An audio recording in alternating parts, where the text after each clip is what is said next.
last left the party, we were mopping up after this battle at the Mithril mine camp. There had been 3 waves of creatures that have come in search of trying to take off with the Mithril in an attempt of a smash and grab. However, you guys ended up thwarting that and drawing them into a battle. As it went on, Reinhardt Benekut opted to run and head back towards where you assume he is heading, back to Coatalaco, which left the northern gates open that let the offsetting party of creatures of orcs and the half-dragons come in and attempt to take off with the Mithril. You guys completed the battle, opting to just let them have it, and then ended up taking a short rest, which we did confirm that Raz did the Song of Rest. And that is where we left, if I am not mistaken. Did I forget anything? That sounds about right. All right, so everything sounds about right there. All right, so we are going to do this. I'm going to go into a bit of a cutscene here. So in the aftermath of the Mithril mining robbery, the party took a short rest to contemplate, discuss, and reflect on what had occurred. With Reinhardt Benekut fleeing the scene, it was clear to the party that all was not as they were led to believe. During the rest, there were some discussions on how to proceed, including enacting vengeance on Benekut for leaving them to die, merely gaining payment for their services, rendered on good faith, and also seeking the truth behind what had actually happened. The group took their time after the short rest, heading back to Coatalaco. Again, with people assuming that they were left for dead, they were taking their time in order to scout their way back. Upon entering the town, they discovered a caravan waving the Church of Bane's banners that had been taken up in front of the Joaquin Temple. After some quick debate, both Corin and Raziel opted to disguise themselves and infiltrate the temple to determine what was happening, leaving Eldon, Stiona, and Thongrim to their own devices in town. Upon entering the temple, the duo hear raised voices coming from the rear of the temple. They snuck closer through the crowds, and they clearly heard the high-pitched ramblings of Benekut as he makes his case for why the Mithril shipment is late. "It's been stolen by a raving band of orcs, no less, and on the very day I hired security consultants to help us shore up our defenses. I swear, the luck of it all, Joaquin is clearly telling us we must end Tark's reign." You saw a priest in black take up and lift his shoulders as his head raised, staring Benekut in the face. "The church accepts no excuses. A deal is a deal.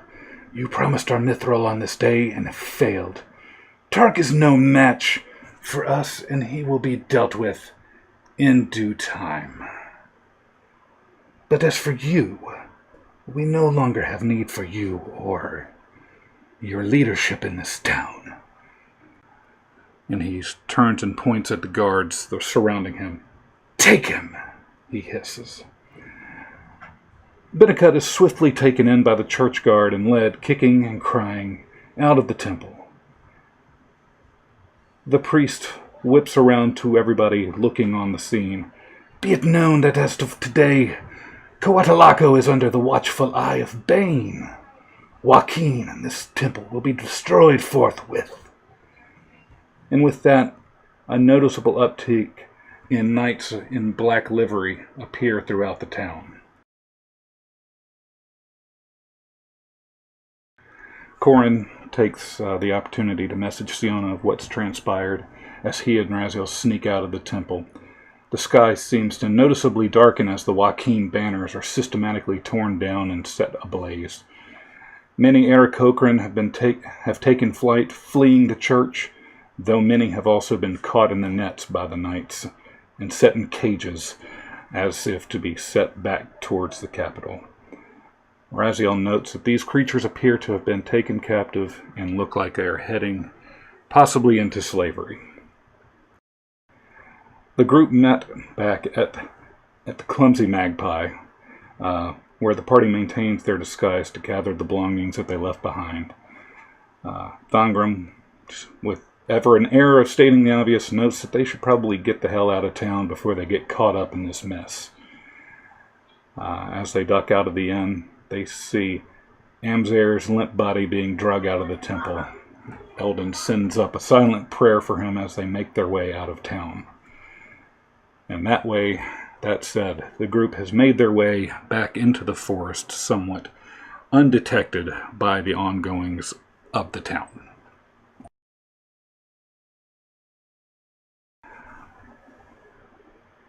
So, with that, what would y'all like to do? You said they killed Amzer? That's what it appears to have happened. You would have assumed, based on his performance in the earlier battle, that he gave a good fight, but it appears he was no match for the onslaught of the church. I don't know about the rest of you. I was just interested in making sure Benekut got his fair share, and it appears he did. So I'm satisfied with the results. I don't feel particularly inclined to dive further into the church's business here. At least not with the mithril. Yeah, I got nothing holding me here. Sorry. I got nothing holding me here as I talk into my microphone. I believe what we've seen is terrible, but I don't think we have the ability to fight them at this time. I think we need to find out more about why we might have been sent here by blue-eyed Billy. I already forgot his other name. LaCroix? LaCroix, yeah. Why we were sent here by LaCroix, so that we can get on with determining what we need to do next.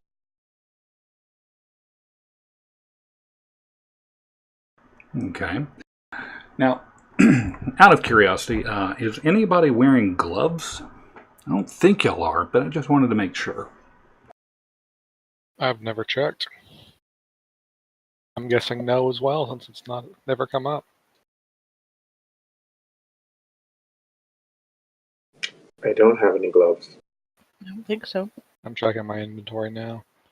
I have a set of fine clothes, but I'm not wearing them, and I'm not entirely sure that they come with gloves.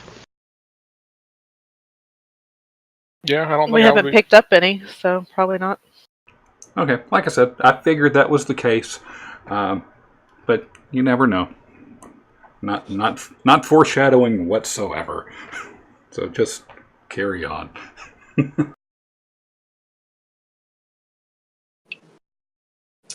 I was starting to wonder what we touched. Well, obviously yourself. You should Besides know that. myself. Yeah, I know. Come on, walked into that one. We're in Joaquin. All right, so what were some of the other things? Does anybody recall the other leads that you guys had picked up on? I don't think we had any. We just kind of appeared here, and that was it. Well, there is the band that stole the mithril. They seem to be under some leadership sent them.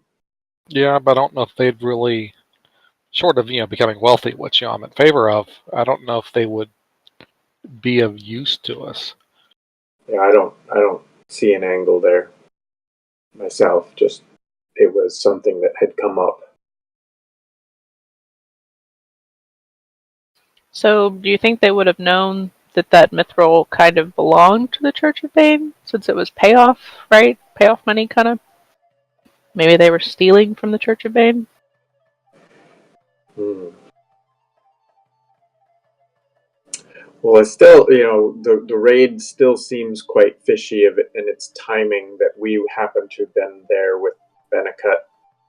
But as current events have shown, that maybe that was a coincidence. Unless he knew he was going to be ousted and was sent up a retirement fund. It could be. And the people he had raiding don't seem to be the kind of people who would generally oppose someone like Bane to me. Seems why they'd be in favor.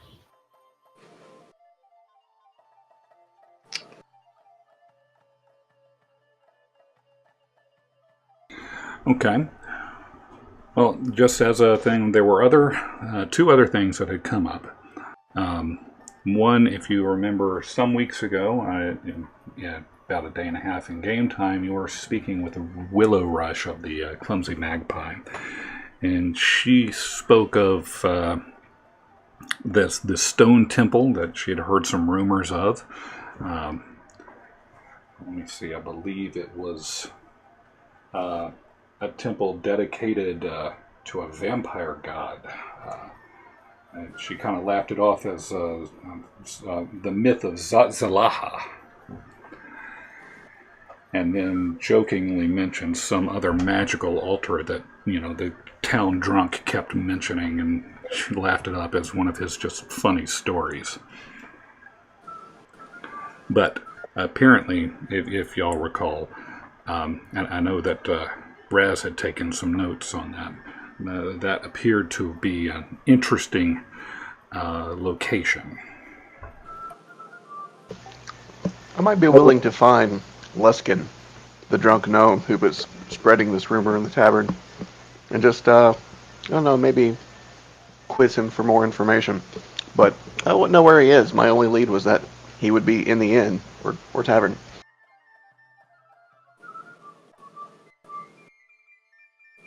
We can look for him. I can disguise self as a Bane's guardman and wander around.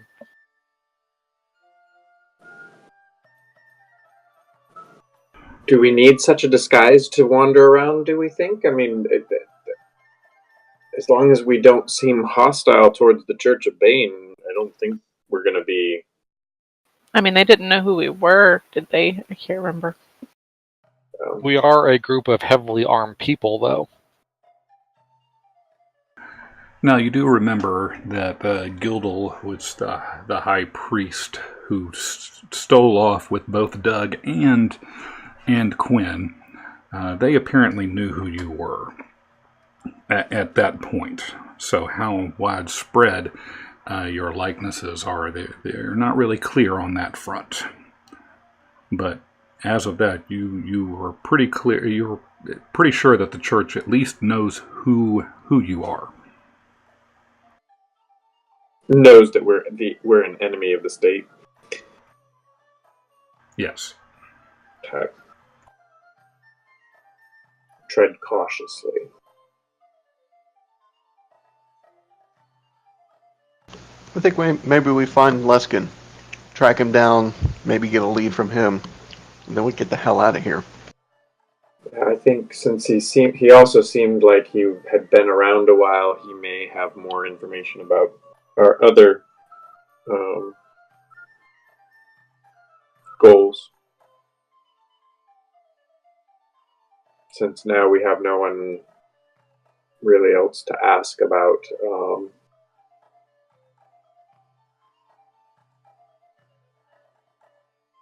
Okay. Why we might be here anyway. I vote we go back to the inn. Okay, I'm good with that. Sounds fair. All right. So you do. So we left the town and went to the forest, and now we're going back to the town, or we never left the town? No, y'all are apparently heading back into the town. From the forest. From the forest. Okay, just making sure. Yes, you heard correctly. So you make your way back to the town. You guys are sneakily making your way through, blending in as you would. Your heavily armed selves, trying to avoid the eyes of the black garbed knights.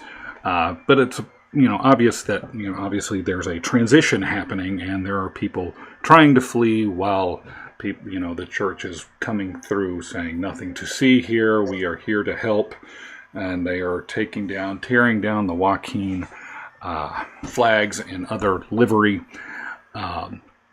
So you're pretty okay thinking that nobody's really noticing you as you make your way back into the clumsy magpie. And I'm assuming, is everybody there? Everybody's going as a group? I assume so. Don't see why not. Okay. All right, so you wander in, and you see that Willow Rush is being just ambushed, not ambushed, but just there's an onslaught of both customers and people trying to take up rooms and get her attention to either get their, check out of the inn so they can get out. There's quite a flurry of activity happening there. So you can either try to flag her down or, take up a spot at the bar and perhaps try to get some information on this Leskin character. I'm assuming we don't see him in the inn. Not that you can see, no. But there's not that you would know who he is either. You just have heard about him. I assume there's not too many drunken gnomes. Yeah, you don't see a ton of drunken rock gnomes around there. Except, Pass me a drink. Yeah, I was going to say, unless you're feeding things to Eldon.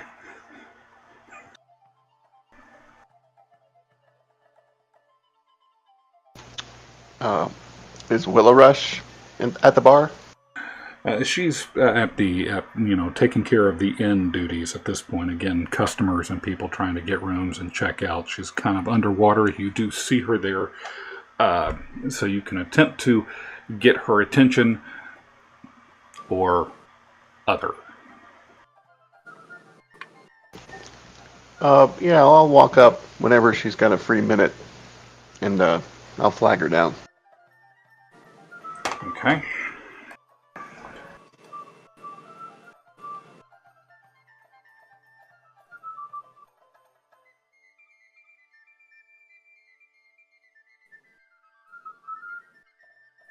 All right, so as you wave, she looks up and kind of catches your eye. And, a few minutes pass, she kind of waves, wait just a minute. Obviously, she's busy. But she takes a few minutes and eventually gets to you and says, "Aye, yes. How may I help you?" Oh, there. Well, it's good to see you again. However, it appears that this might be our last foray into this lovely town of yours. Before we go, of course, I'd like to... I couldn't... I've been racking my brain thinking about this this silly tale that's been going around about this serpent's temple. And, it just strikes me as so odd. I feel like I should write this down as a story or something, but I would like to get it from the source of the storyteller. This Leskin fellow. I don't suppose you would know his day-to-day whereabouts, would you? That's... he's in here frequently enough, but I don't have time. I don't keep up with all of his days, and really, the scoundrel that he is. Half the time he's just telling rock off lies. Who knows what's true? I know he spends a lot of time, coming in and out of the north, but his tales are just awful, and none of them ever seem to come true. But if this is something that you are really interested in, you may find him on the paths towards the north. It's hard to say. I mean, he comes in here every few days, and he left out of here shortly after you gents. And lady, I see you in the back. Shortly thereafter, and I don't really know where he was heading off to. You said to the north? He is kind of secretive about what he does. All I know is that his dealings are somewhere up that way, and he just comes in here for his drinks and his bed while he's here in town, and telling his tales. It seems, obviously it gets a rise out of the groups here and the travelers, but it is what it is. But if you're interested in taking it up, you might be able to find him that way. Well, I will certainly take any lead I can get. Thank you very much, good lady, and I wish you well in the days to come. I see the church is now taking hold here, so stay.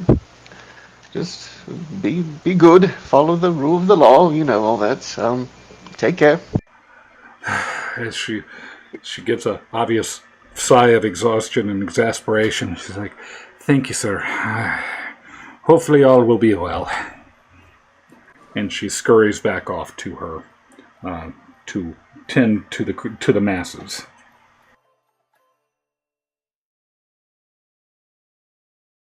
Well, I tell everyone that I didn't get much out of her except that he headed north on a path. That's not a lot to go on.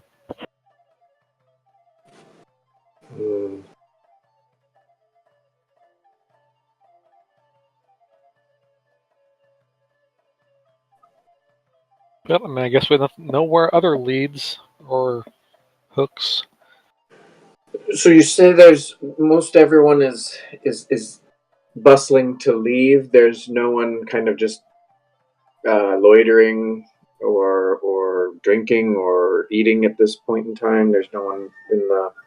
Well, you do see throughout the thing, throughout the tavern portion of the inn, an onslaught of people in the black finery in the black livery of the Church of Bane. You see the silver claw from here to there.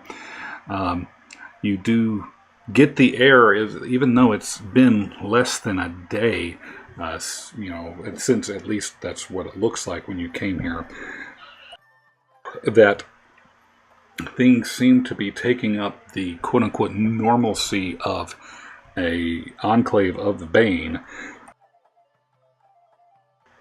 Any altercations are quickly shuffled away and hidden from sight. Since you guys have kind of seen what had happened in Oldenburg and saw somewhat of what was happening at the border towers and the other areas of Castle Frederick, you get the feeling that the church prides itself on its what would you call it? The sense of normalcy, that everything is under control and there is nothing wrong here. I guess I was just wondering if we notice any locals still kind of, or regulars just kind of still just drinking and trying to ignore the business going on around them, besides the newcomers. Because if we can find someone else who may be this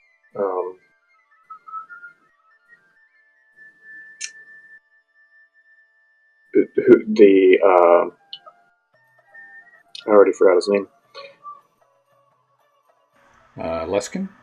Who Leskin may have told his tales to see if he had any particular fan group or such.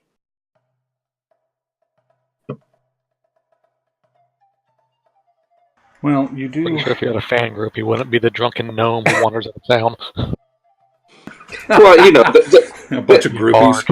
The people that he would generally come in and cajole with, not, just because if he keeps coming back, he's a regular, and he generally talks to more than just the barkeep and the innkeep. So I would guess he's told his tales to others, and she insinuated that was the case as well. And that would have been the case, yes.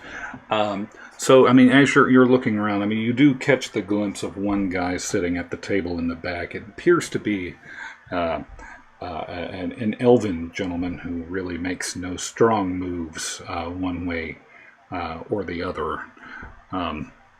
You catch a glimpse of the pointed ears as they kind of jut out from this hooded cloak that he appears to be wearing. It is, as you note, as you're kind of shuffling towards the door, that he is making no strong moves one way or the other, as if he is not bothered by the goings on here.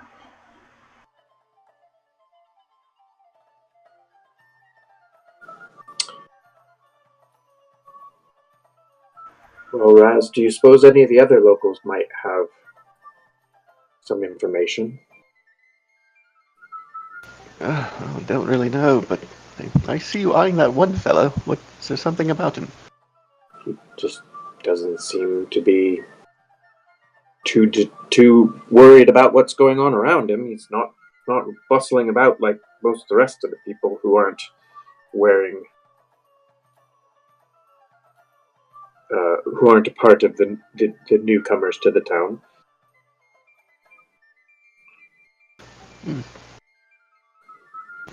Perhaps if one of us buys him a drink, maybe he'll be a little forthcoming, don't you think?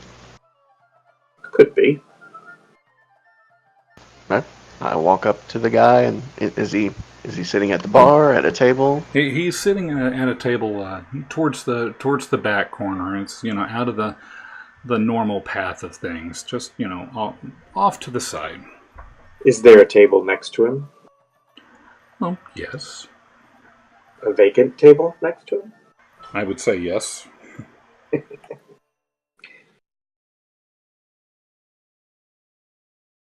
What do you say about having a sit down at the table next to him and striking up a conversation?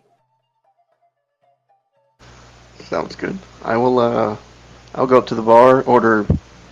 Let's say no more than 5 or 6 silver worth of drinks for me and Eldon, and then carry them back to the empty table.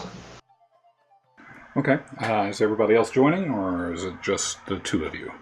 I'll let them join. I'll keep an eye on like the door and stuff in case trouble enters. Okay. I'll join. All right. It seems like something Thongrim would probably take part in as well. Never one to pass up a drink, especially on Raz's dime, or silver as you would. So you guys... Came out community bag at this point.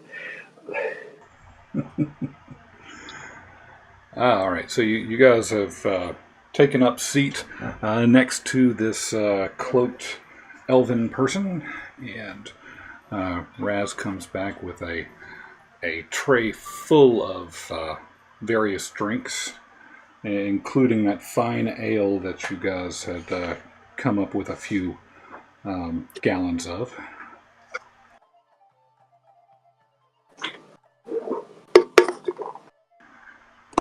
Thongrim, as he's scooting around to sit down, he accidentally bumps the table next to the elven fellow, who looks up and eyes the dwarf a little like, the fuck.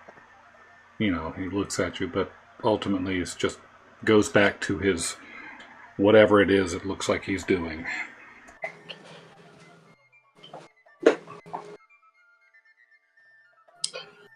Thank you, Raz. Don't mind if I do. Of course. I just start laughing a little bit and just kind of nudging Eldon and be like, it just sounds like such a ridiculous story. But wouldn't a good story it would be, though? It's fact or fiction, it doesn't matter when you're strumming a lute and entertaining a bunch of folks at a bar. I want to know more. Nothing like a good story to follow up. I mean, we were just passing through anyway. I know, it's a shame we couldn't stay longer. Oh, sorry to be so loud, and you seem to be busy over there. Here's a drink for your trouble, and I'll just get up and place one of the drinks from a tray, which might have been for one of my compatriots. I don't know. And I'll bring it to the table with the elven gentleman and be like, "This is on me. Sorry for the volume," and just kind of sit back down at my table. Well, thank you kindly. And your revelry is no mind. It's obviously getting a bit loud in here, as if you have not noticed. But thank you kindly for the ale.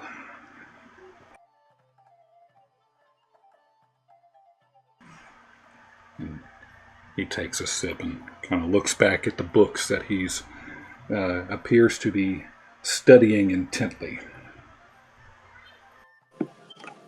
Ooh, that looks interesting. What you studying? Oh, sorry, don't mind me. I don't mean to interrupt. I'm just a very curious type. I'm always looking for new books to read. Well, I do encourage I do encourage people to continue searching knowledge in all of its forms. Looking and still studying my ancestry, always looking towards improving my magical abilities. Ah, yes. I'm in the same kind of research. He kind of looks you over.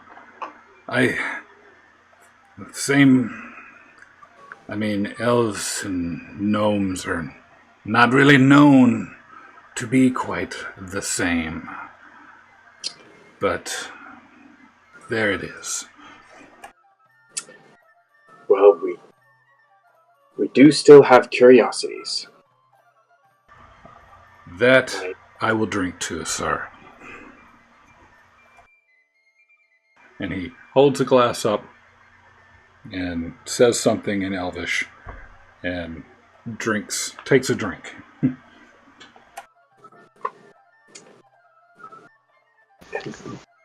And as that is one of my languages,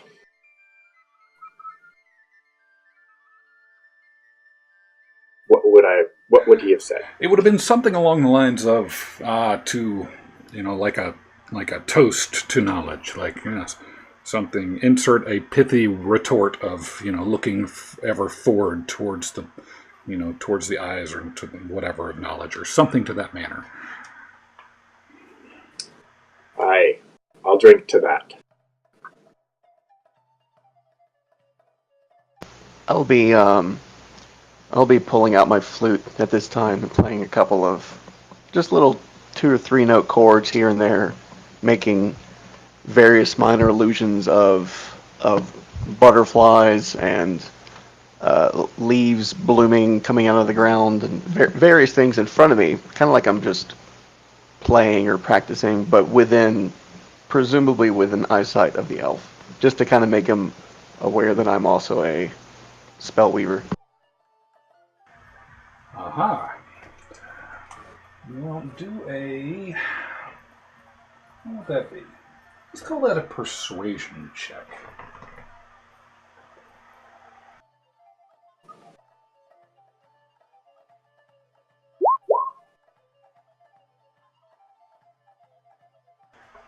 Well, as it were, the images and the illusions that you cast do catch the attention of this elven gentleman, and he appears to be fascinated with your ability.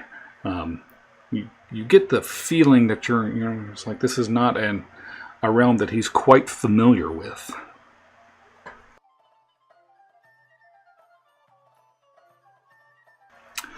What did you say your talents were, my friend? Oh, well, I'm a musician by trade. A storyteller is I suppose, my bread and butter, traveling and collecting various tales and of folk knowledge and battles and arcana and revel tavern dwellers late at night, and if I can, as big of an audience as I can get, and make a good few coin out of it. I dare say that this music comes in handy from time to time as well, as I've been known to weave it in various ways to help my benefactors here. Well, it appears you do quite well at it. I for one, have never really dabbled in this type of spell weaving. Being from the schools of the evocation masters back in my homeland. But this is just absolutely fascinating. Oh, well, thank you. Yes, I have a few enchantments up my sleeve. I feel they pale in comparison to some of the other people that I've come across, but they amuse me and they serve some purpose. But I'm sorry, I fear I've been very rude here. Razzle Vantanian, and I go up and shake his hand, or present my hand. He steps back from his table. Razzle, nice to meet you. My name is Grimalk. The pleasure is all mine. Oh, and I would be Eldon. A pleasure. And he reaches down. And he looks at everybody at the table. My lady. Mr. Dwarf. He looks at you and says, well, what brings you to this town? Are you part of this rabble in black? Or do you have the fine honor of just passing through? Oh yes. Well, we are travelers. We just work for whatever we need when we need it. Just we're passing through, and we were hearing stories, local stories, and we're interested. But with all this commotion, it's hard to follow or find anyone who's willing to spend any time talking about the local lore. Well, I, for one, don't really take too much into learning about this, as it's not really, everything passes in time. But I've been around here enough to hear some of the local stories, and some have been somewhat entertaining.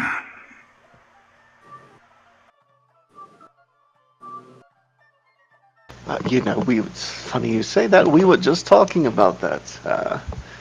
This, it's only a story, of course. There's this temple somewhere nearby. It's apparently adorned with serpents, I believe. It's something about some lord or god of vampires. It's quite ridiculous, really. Don't suppose you've heard that tale. Oh, the stone temple of Zatzalaha? I indeed have heard of that one. Some say it is filled with great treasure. Others say nothing but death and despair. I, for one, believe the truth of the matter falls somewhere in between.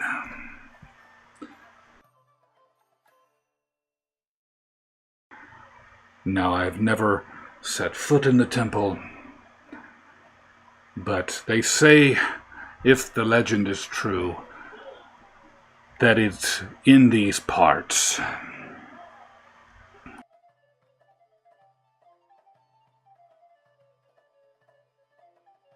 It's funny. I heard the same thing too. There's this other night. There was this gnome. I forget his name. Leskar.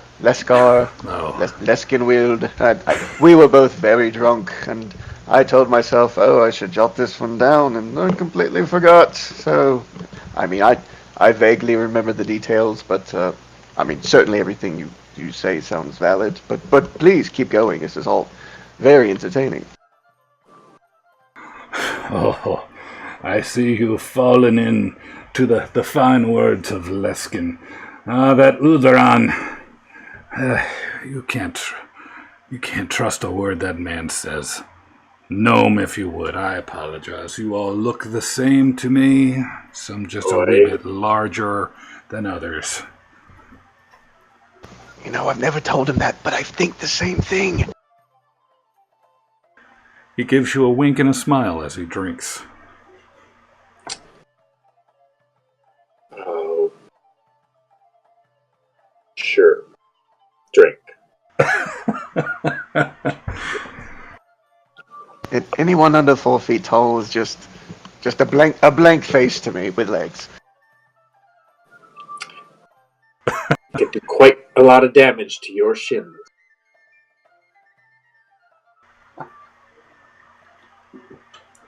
Yes, but yes, this Leskin fellow. We've had it was some drunken revelry to say the least. So you know this man, this gnome too. He comes in here from time to time, always telling these stories. Fantastical, there they are. Says he's getting close to finding the entrance to this temple. I mean, now granted. This Ood is a storyteller, and quite good. But it's hard to take stock in anything he says. But if I recall correctly, the last time he was in here, he kept proclaiming that he was, just a few ways up the road towards the north. He's like, he says he's getting close to finding the entrance of the temple. But, well, as I said, I trust his word no further than I can throw it.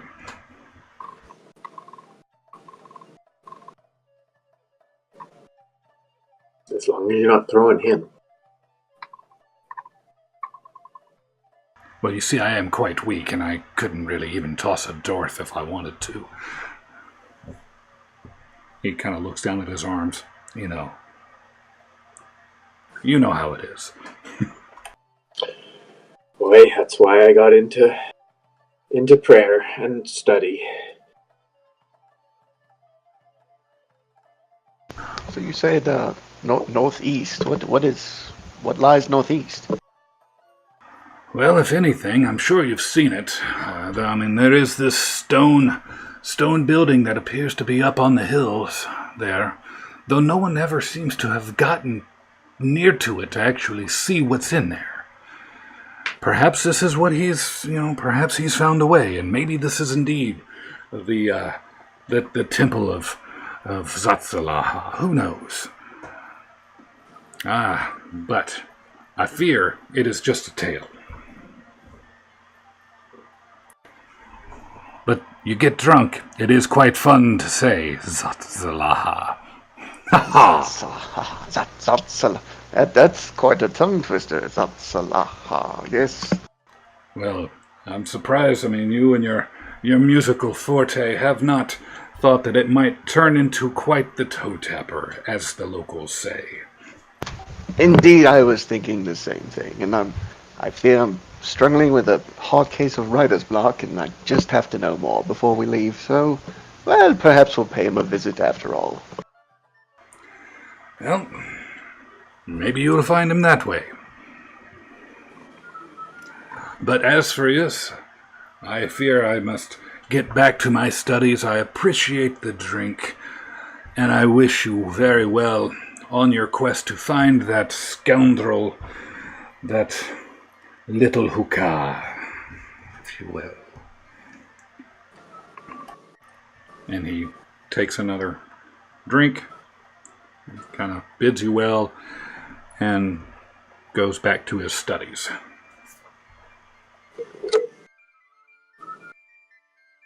Can I, as I get up, can I just take a quick peek at his book or whatever he's reading?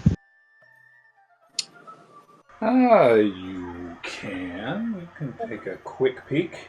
Why don't you Roll me a perception check. I'm also quite interested in what he might be studying. Is he a wizard or a kind of magic is he studying? You I would actually ask him that before you turn to that on a different subject. What kind of magic is it that you're studying? He looks up, slightly annoyed that he's trying to get back to it. But you can. He says, "I've been studying the ways of evocation."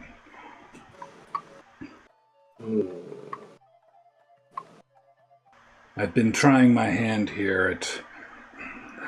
I believe they call it in common the Misty Step, and I'm attempting to fine-tune my casting of this.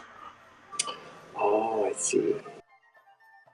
I'm kind of a ritualist myself, but I don't have a very large library yet of rituals. Just a couple,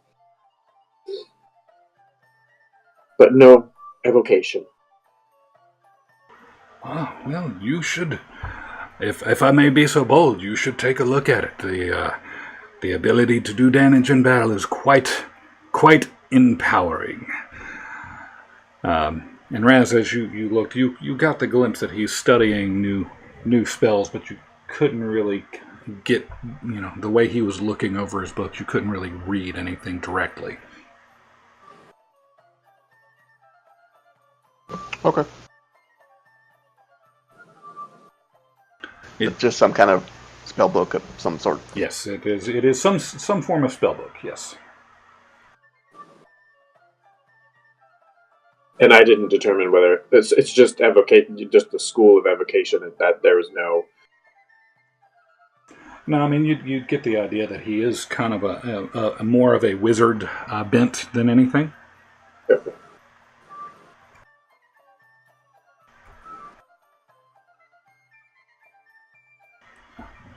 Well, relaying all of that to everyone. I think we should go northeast and maybe see what this Leskin fellow's up to. Yes, and I understand. I know we've checked out for the inn, but I'm kind of feeling a little tired at the moment. Where should we be thinking of getting a good night's rest? Do we want to camp outside of town? I mean, everything seems to be fine here. We could probably just stay at the inn again. I'm up for that. And get a fresh start in the morning? All right. What do you suppose our risk is? I'm asking the group. I figured. Yeah, I didn't quite hear you. Oh, sorry. I'm asking what we suppose the risk is. I mean, it does seem like we're being left alone, so and maybe we checked out a little bit early before knowing, I mean, how much interaction do we have with any of the priests of Joaquin's temple?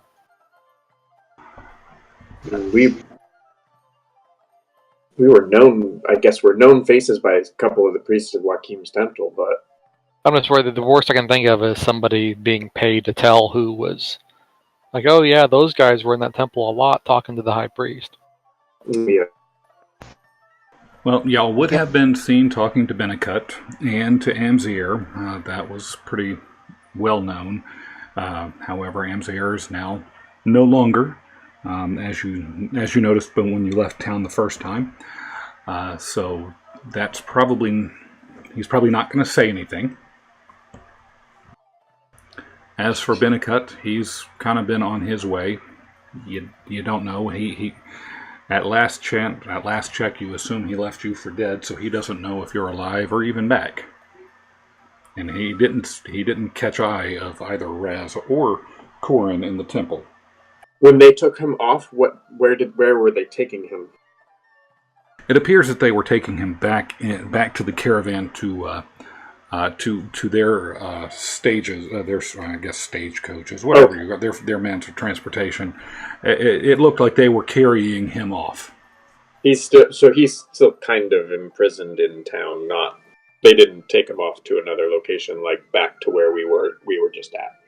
I mean, this is still within the same day, so you can see, peering out the windows of the Clumsy Magpie, you see that they're still there, but it looks like that particular set of transportation, those vehicles are starting to make their way out of town.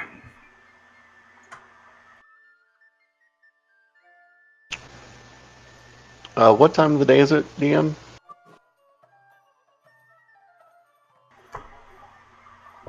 Mid-morning? Oh, mid-morning. Yeah, I mean, you guys, you took your short rest, but y'all took a long time. I guess I was just assuming, and not saying so, that you guys would have taken a rest on your way. Because the last time we talked about it, y'all were going to take a long time to make your way back to town. Well, if it's that early, should we just go ahead and get a start? Yeah, my concern is, do we get credited? A long rest? Yeah, let's just go ahead and say the long rest. I'm sorry, I did not make that clear. So yeah, let's just go ahead and assume that the long rest has been taken care of. Okay, yeah. So then, because that was my concern, because I have like low resources. Yeah, let's go ahead and do that. My bad. So this is like just the day after, in the morning, after the mithril incident. I'd say maybe a day or two has passed as y'all were kind of getting back. Gotcha. Okay. Yeah. Sorry, that was not clear. Okay. I will reset that. All set. Well, then I amend my decision. I say we just hit the road. Yes, me too. Well, all right Agreed. Then. Which way was what the was mithril this camp? What was this elf's name? Grimalk. Grimmalk. Grimalk. Up for an adventure? We're heading out. Oh. So which way from here was the mithril camp? I honestly don't remember. Which way you said? Was it north, south, east? I think we headed south for the big mithril mine. I'm going to say south it is, then. And then where was the first mine? The first mine was towards the north. Okay. That much I remember.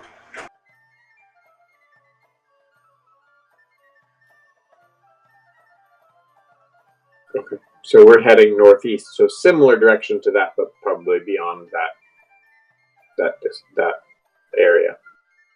Yes. Okay. So, Corn, were you asking Grimmalk if he wanted to join us? That was me. Yeah, Eldon, he looks up to you. Thank you, but... He looks up to me, yes. Yes. Looks up from his books. Peers over at you. And that's a kind offer. But I'd rather look at these books here. You guys go have your fun.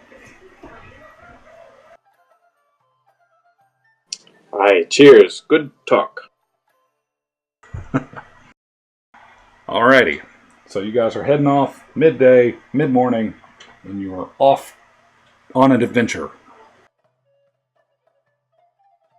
Yes? Yes, I would like to, if it's not too far out of the way, swing back by that mine. Okay, that's towards the south. About No, the mine to the north, you mean, right? Which one? The mine to the north is sort of on the way you had said towards the one we were ambushed at. Oh, that was to the south. It's only about an hour, not too far out of our way. About an hour and a half or so. Before heading back around to the northeast. I mean, I can run that by myself if you guys want to start going north. What you thinking? I'll know when I see it. hesitate to split the party. We know what happened last time we split up. I mean, do y'all intend to sacrifice Siona this time? No, party stays together. No. I just want to get within visual range of that mine. Okay. I mean, if you're insistent on it, then I will certainly follow you on a hunch.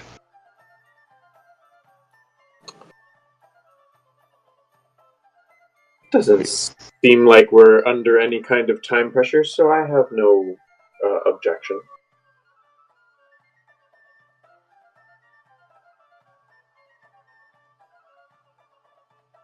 All right, so everybody has gone back full circle back to the mine. And again, we're as far away as it. I just want to be able to, can I see it from here, not right up to the gates. So just for reference, this at the top is the path that went up to the town. Yes. So this would be a hill to the left over here. Yes. So we're up above this somewhere as far away as Half mile away or whatever, Right. We're just looking to. You're just looking to see if there was any activity there while Yes. while we were gone. Yes. And what is the current state of this encampment? Yeah. I was actually asking about Benekut, if they had brought him here because they were interested in the mithril situation over here as well. So I would guess we would approach carefully, because I would wonder if the Black Hand dudes might have sent a detail out this way. Right. So I mean, and that's what you would have seen. Obviously, I have not updated this map for that contingency. But as you get closer, you do see that half mile away, you do see throngs of black-clad people taking up encampment around this mine. It appears that they are erecting better defenses and basically taking control of this particular area. Black cloaked like Church of Bane black cloaked? From what you can see, what you can tell, yes. Any sign of those stagecoaches that Reinhardt would have been in? No. All right, well, I think my plans here might have been thwarted, so might have to revisit this at a later date. Okay. But, I do find it interesting the church has made it here so quickly. Again, it's been a couple of days. Had to know. They still had to know about it. And they did know about it. It was one of those. They knew that the Joaquin Church or the Joaquin Temple was supplying them with mithril on a regular basis, and as such, they kind of left them alone to their own devices until they had failed to supply them. But glad we didn't try to sleep here. Could have been fun. I mean, yeah, could have been, but I'm glad we didn't. So that being said, we can only reasonably assume that it's just the church securing the mine, and we don't know anything about anyone being in cahoots with Tartka or anything like that. That is correct. They're just the area. Yes, that is correct. So let's remember, if we ever come back here to hunt down the people who attacked us, they left southwestish? From what you can tell, yes, that would be the case.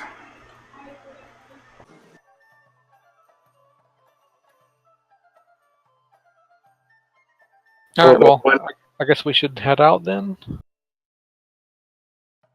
Okay. Although I was going to say, there was one contingent that came from the north, so they had just come around kind of from where our.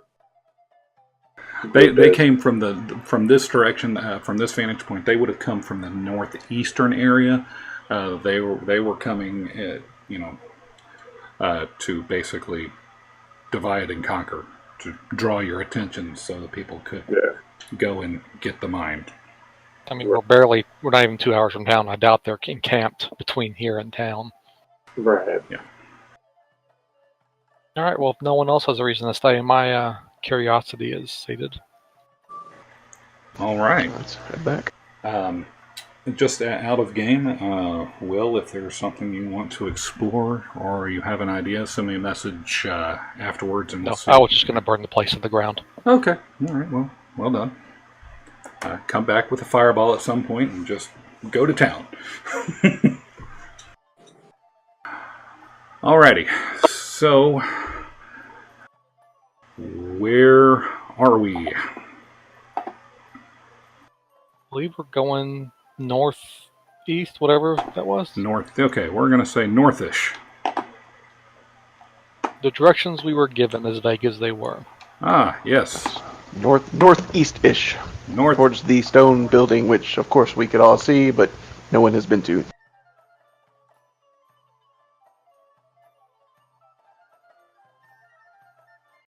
And yet it is clouded in mystery.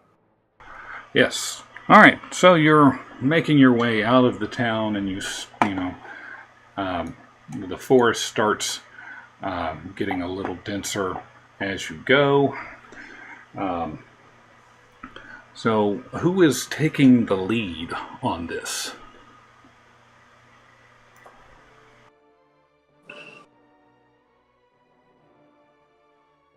Not I. Nope. Someone's on there twice. Oh. I had the old icon that didn't have a white background. Yeah, this is, with that. And I was just looking for something that looked foresty. Not a forest of cats, is it? Oh, no, that's way on the other side of town.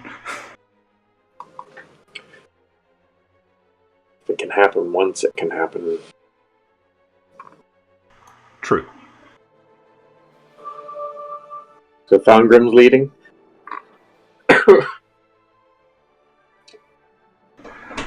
I don't know. I mean, it's up to you. We've had two people specifically say nay.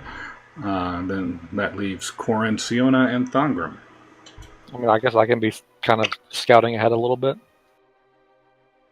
All right. 10 feet ahead. 10 feet ahead. What a scout. He looks back over his shoulder. I can scout the entire area. My message spell will cover this entire map. So yeah. Don't get caught up on this map. I was just trying to get something different other than the town showing up there. All right. So that said, we're going to treat these like survival checks. Roll me a survival check. Mm-hmm. Who? The leader. Maybe I should have made a scout. By the way, I'm not great at surviving. All right. Well. Okay. So you're making. First. Oh. All right. Well, as you go. Can I notice that he's like walking around aimlessly and go assist him? Yes, you absolutely can. Pretty sure there's a road here somewhere.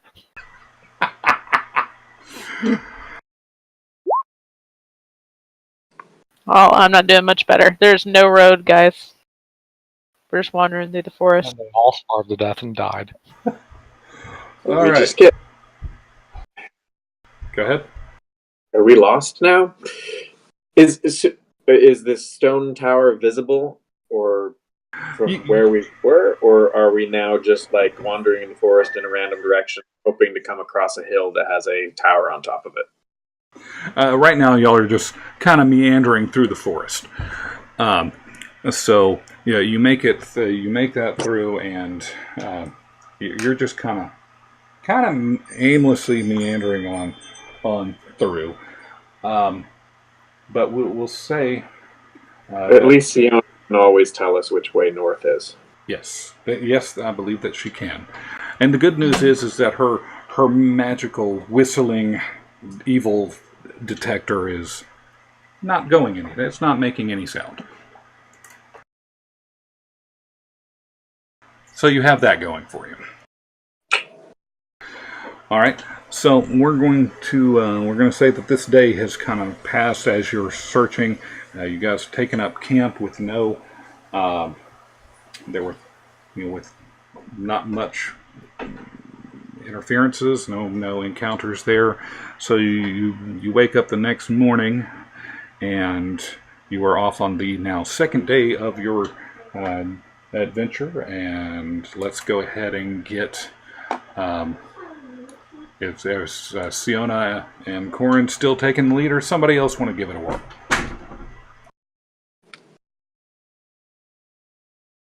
How about Siona's leading? I'm just ahead of her scouting. Good by me. I can use a message to keep in contact and know which way I'm going.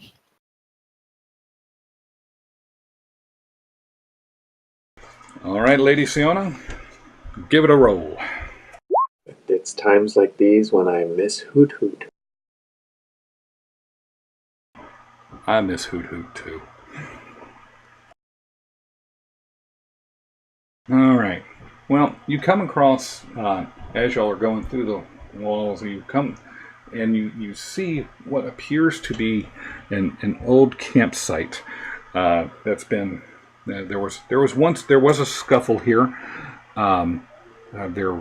Things have been scattered. The rock pit, the fire pit, has been just dismantled, and there's just debris everywhere. Somebody give me a perception check, please. All of us, or just our leaders? Somebody, one person. All right, very good. Well, Corin, as he's looking around, manages to successfully spot this piece of fabric that looks like a hat that has been stuck in a tree, in a low-hanging tree, branch. Looks like it's been caught there and hung, as if the person or persons were in a rush to get out of there, but they had lost their hat. And as you go take a closer look, you happen to see that there is a small scroll tucked inside inside the inside brim of this hat.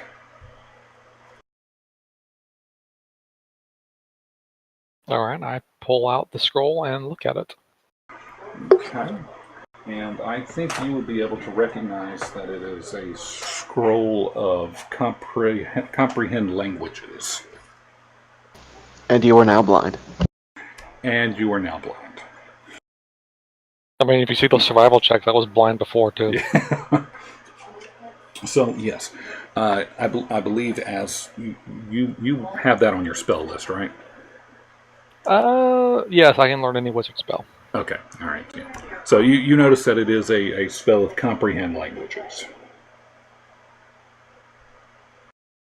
All right, don't we have a bag of holding now? As far as I know. Then I put it in the bag of holding. All right. More stuff in the bag. But you don't really see anything else. That seems to be the only thing in this particular scuffle that remains. And again, it looks like that was taken, as they were running or moving, it just kind of got left behind. So whatever caster lost that is now unable to comprehend languages. Or other languages. Now, more importantly, describe this hat. It kind of looks like the prototypical wizard's hat. It's just kind of kind of brown, kind of rumply. Kind of holds the semblance of like a point to it, but not really. It's if you put it on, you have the kind of the 3-inch brim, and the top of it just kind of slumps over to the side, kind of like, poof, kind of like a dumpy version of the sorting hat. Okay, well, I put that in the bag of holding too. Maybe we'll come across the person who that belongs to, and they'll want it back. I mean, it is dumpy so that make sure that is the description that you put in there. Dumpy looking sorting hat. Oh, Who's got the bag again? Thumb, I think. yeah. Okay. Dumpy sorting hat, dumpy wizards. The description doesn't matter. And then we have a scroll of comprehend language. Yep.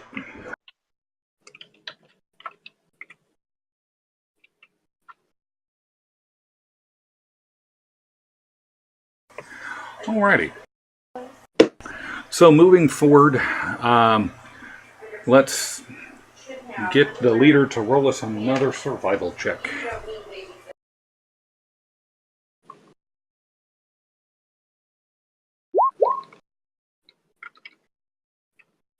I'm real good at this today.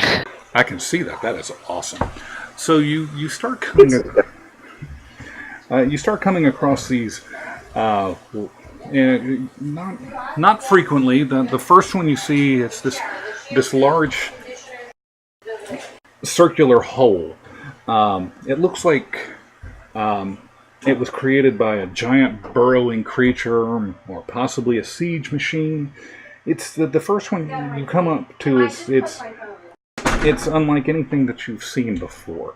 And then as you proceed on through the day, you see another one or two of these, and then as you continue, it becomes clear to you that obviously something or someone is searching for something in this general area.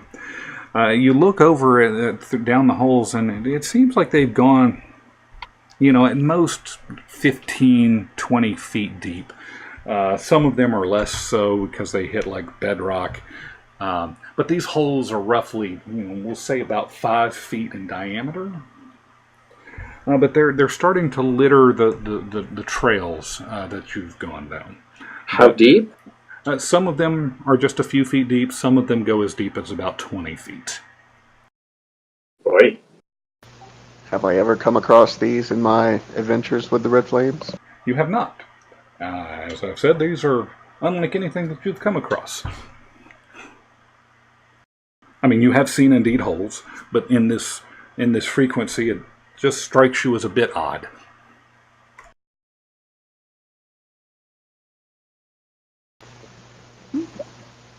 I am curious, said the non-intelligent bard, and I'm going to step up kind of close to one and just sort of peer my head over the edge, just to not like my whole body, just taking a look. Say, all right, well, how far over are you looking? Do I dare ask you to roll an acrobatics check just to make sure that you don't tumble in? I mean, yes. Well, I set the DC at 10 in my head. So there you go. You managed to peer over, and you are looking down in what appears to be a hole. Some rocks, some roots. You see some wriggling worms. But it doesn't look like anything of note was either found or left behind, or what? Do you just look at it and it's like, there's another damn hole here? Do they look like they were dug by shovels and picks and things like that, or? The best you can tell, it's like something was burrowing, or possibly like a I can't think of a better word, like a siege engine or something. It looks like they're taking like claw-like digging, like claw-like scoops out. But you can't really tell if it was a machine or if it was a creature or something. And like I said, it just strikes you as odd. Did the end look like they stopped digging, or did it look like it collapsed? It looks like they stopped digging. Just for funds, I'm going to put my ear to the ground and see if I can hear anything. A perception check, if you would.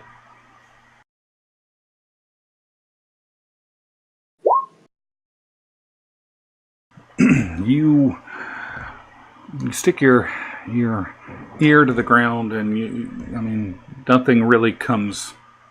Nothing really strikes out at you outside of normal, I guess, run-of-the-mill ground rumblings.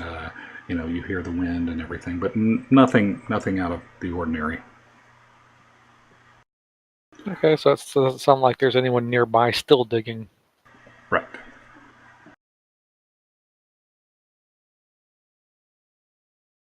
Is there any kind of tracks on the ground that would, like, for the digging machine?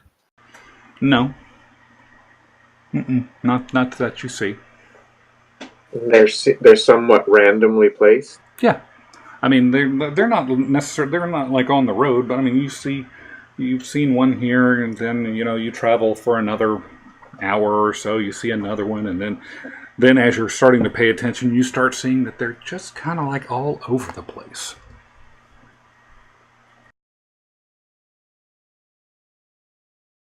Best be wary. Shall we continue forward? Yes. Uh-huh. All right. Well, we are nearing the end of the second day, and y'all are continuing, and y'all haven't really seen many people as you go through. You certainly haven't come across Leskin or any other camps at this point. So you've already made your second.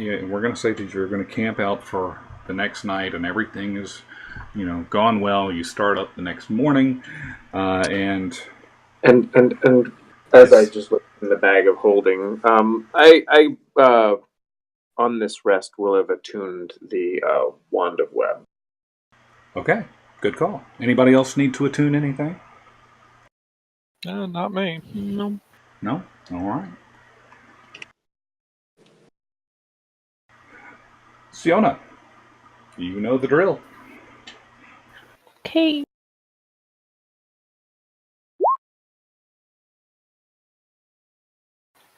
So Feeling a little better today. Feeling a little better. So, again, as y'all are continuing your search, you're making your way there, and Corin kind of holds his hands up as y'all are, coming through the next branches, this next part of the forest, and he waves you down, and he sees what appears to be two.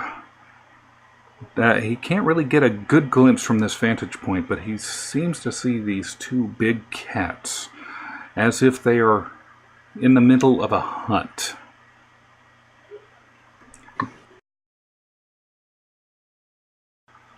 To like lions or tigers Or bears, oh my. or panthers. Roll a perception check, please.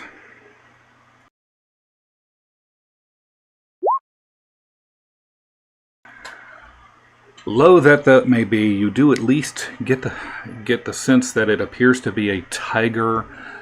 There are two of them, a pair of them. You've come up behind them, and y'all are at least down. What is it? Downwind, upwind. Whatever way the wind is blowing, they can't smell you. But you've come up and you've spotted them, and it looks as if that they are they are on the hunt for something. But they do appear, you do see the stripes on them, so you're saying, okay, and this looks like a tiger. About how far away are they?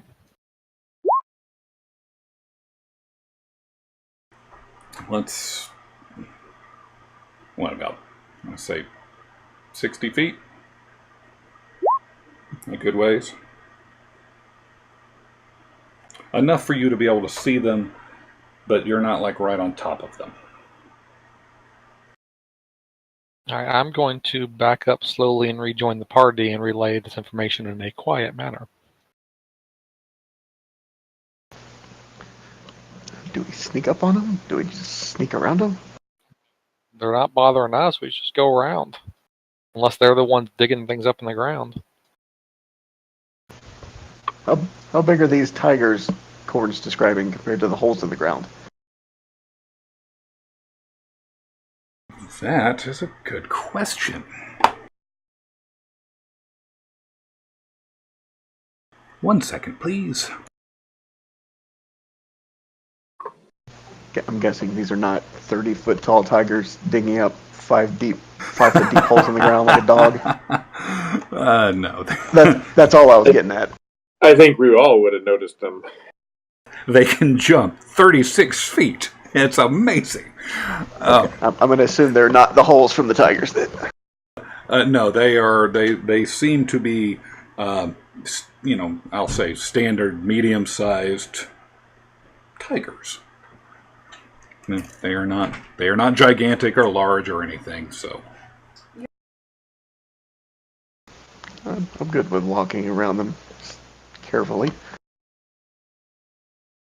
all right, are we sneaking? What are we doing? Yes, as far, I think we should just turn around and get a good ways away, then just go around. I'm fine with that. Okay, sounds good to me. So anyway, y'all are going to make your way around the bend. So as you slink back and slowly kind of backtrack away from these tiger-like creatures, since you didn't really get a good beat on them, you're going to go well out of your ways. Probably a good an hour. So moving away. You're taking a few different paths. You're taking, Corin's being very watchful, looking and making sure he doesn't see any other creatures out of the norm that could possibly eat them. And our fearless leader of the troop, Siona, it is time for you to do what you do best and survival role for the group. I did it! You did it! It's amazing. So, you come across, and this little bit of an opening in the forest, and you keep walking through, and you're like, okay, guys, it's clear. We're moving forward, and you just kind of like, all right, come on, this is the way, and you start moving forward, and nothing is, the birds are chirping, and the sky is blue from what you can see, and off in the distance you catch a glimpse of what appears to be that stone temple, and Siona points it out. She's like, is that what that is?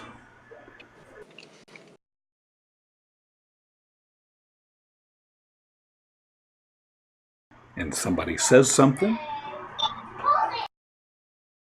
I mean, is it? One second. Think so? Okay.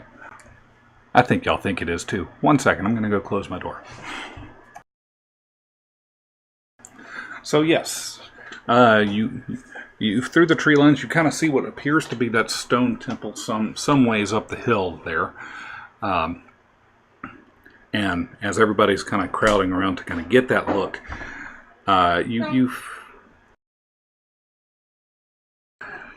you feel a rumbling.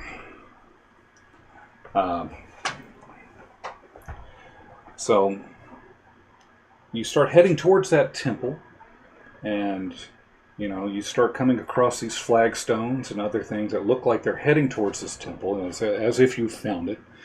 And as you're getting closer, and there's some other debris of fallen pillars. And this looks like you finally found your way, and you're getting close to this place. And as you start getting to this hilltop, it's really close to you. You're looking at it like, we are almost here, and the sound of creatures crashing through the underbrush comes from behind you, and you turn around to see people moving through the woods towards the clearing where you are. And you guys start rushing, panicked as you are, to see these people come out of seemingly nowhere. And as you're running, suddenly the earth shudders and opens up beneath your feet. And you're falling amidst the roar of all this collapsing masonry. And you fall through this pit, dust filling the air. And as you look up, you see the sunlight disappear as the darkness swallows you whole. Worst TPK ever. So thus concludes the Adventures of Ecleros. I hope you've had fun, and it's a satisfying conclusion. So tune in next. You didn't want to DM anymore. The Riddler catches Batman and then just hits the fast forward button on the trap. There is no next episode.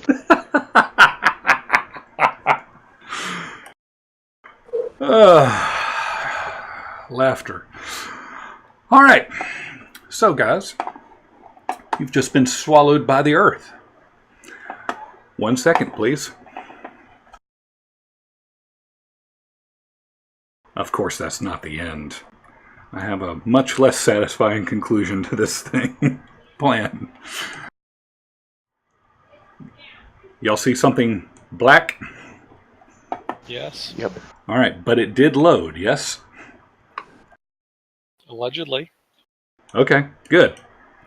I was worried. Oh, is this that super large? You shush your mouth.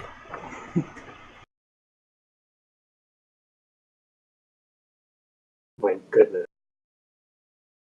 It's the far right bottom is visible. That one of those weird maps from north is not north. Not up. North is not north. Nope, this one east is north. Yes, east is most definitely north. Okay, so I did try to get... did everybody zoom in and focus on what I just put in? Yes?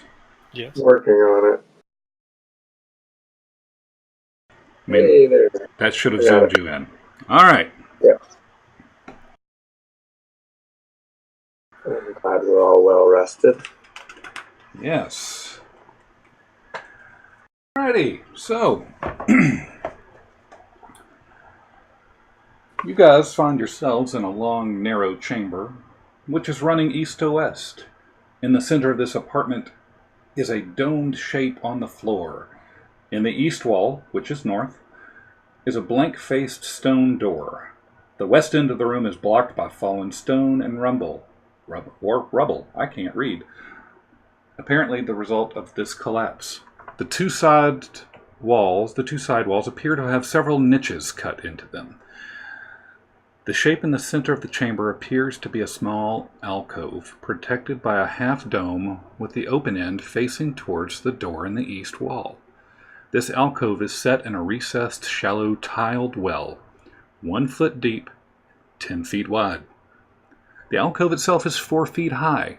The recess contains some sort of display. The display appears to be a diorama depicting a hunting party of Ulman warriors in feathers and deer-hide garments. This is on a mountainside scene. Some have pulled down a stag with the aid of a dog, another group is cleaning a small mule deer, and others have cornered a panther with their spears. A scout watches the panther from an outcropping above. He holds a metal staff with a loop on its end. It looks like a shepherd's crook. The 3 niches on both sides, the northern and southern walls, are 5 feet wide, about 3 feet off the floor. Each niche contains a diorama depicting some aspect of tribal life. The 6-inch tall figures in all of the displays appear to be made out of stucco, realistically and brightly painted. The scenes portrayed represent fishing, farming, religion, warfare, the creation story, and crafting. A cave-in completely blocks the west end of the chamber. At short intervals, small amounts of rubble and dirt come spilling into the room, and several large stones appear to have wedged themselves tightly, closing in the collapse. So, you guys have entered into this room, and the dust and the debris from the earth that has swallowed you up has left you into this crazy looking chamber. Now, you get there, and you do notice that things are slightly obscured of vision, and there's this faint amber color, this faint amber gas that appears to be filling the chamber. You can tell as you continue to breathe that your throats are beginning to hurt, and just kind of a scratchiness at the back and in your throats, and as you breathe, it's just irritating.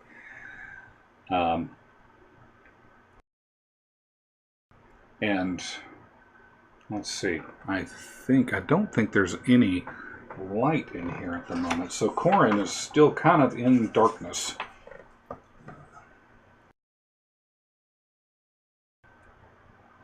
Well, dancing lights it is. Okay. So let's throw some dancing lights out there.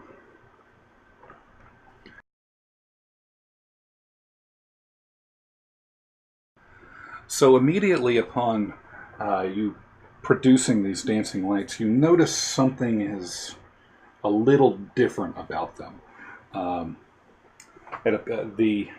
The effective, their normal radius of effective light appears to be cut in half, shrouded in this amber-like haze.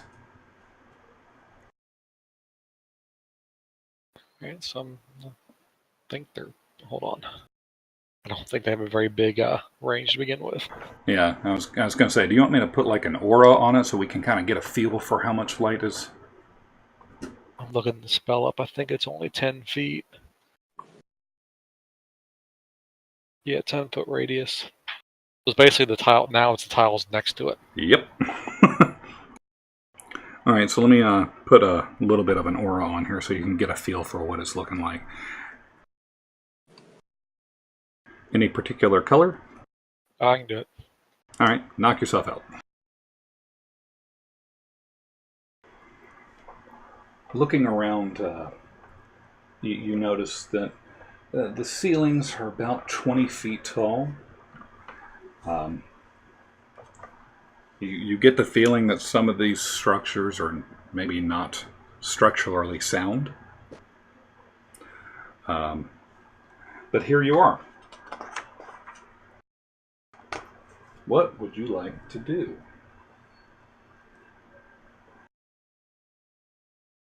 So how far down are we from the... Can we see the sky way above us? You cannot. You've tumbled quite a ways down.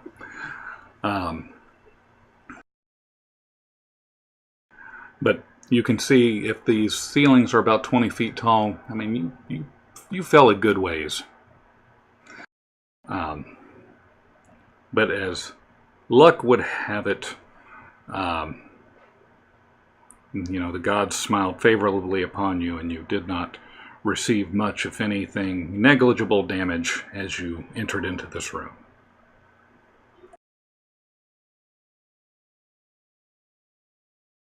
Well, guys, we need to get out of here before whatever this gas is fills the rest of the place up. And we see the only exit is the east. To the east, yes. And these alcoves were what? These alcoves, let's see here. They're about 4 feet high, 1 foot deep. They have different...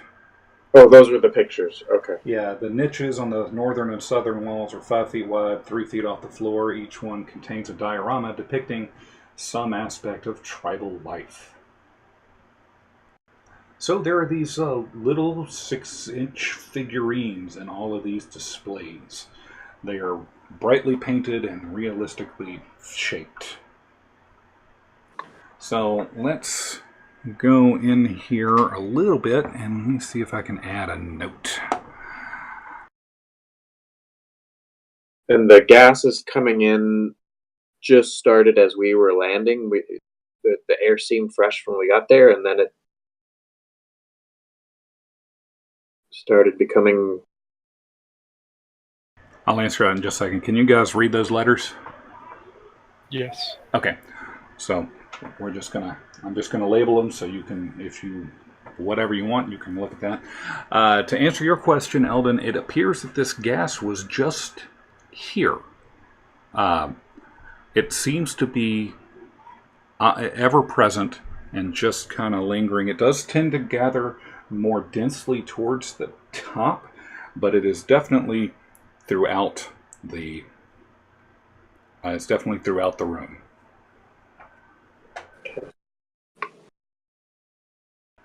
If you would like, you could attempt to find more out about it.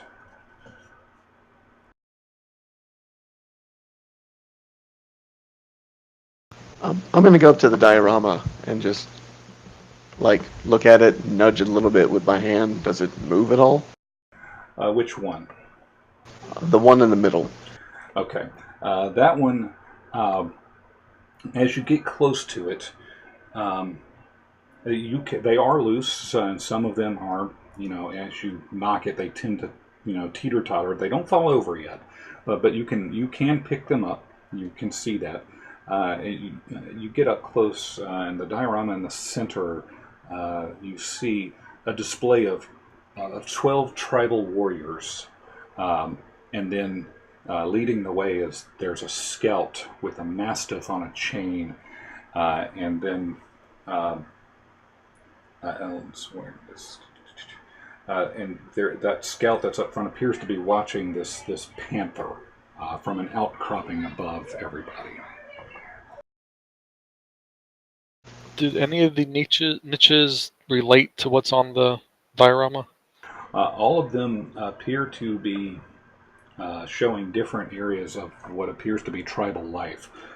Some of them show fishing. Others are showing farming. Let's see. There's one that has this priest in this elaborate bird costume that appears to be blessing the lands. Another one portrays a temple upon a tiered pyramid with commoners bringing small offerings of gold and jade. There are others handling snakes. There's one that depicts these 20 tribal warriors in fierce combat, 10 to a side. And let's see, one of them it appears to give you the appearance of this creation story. And then others that are sitting there crafting, busily weaving rugs and baskets and such. So you get this idea that all of these scenes and dioramas, including the one in the center, are showing things of this old, bygone culture.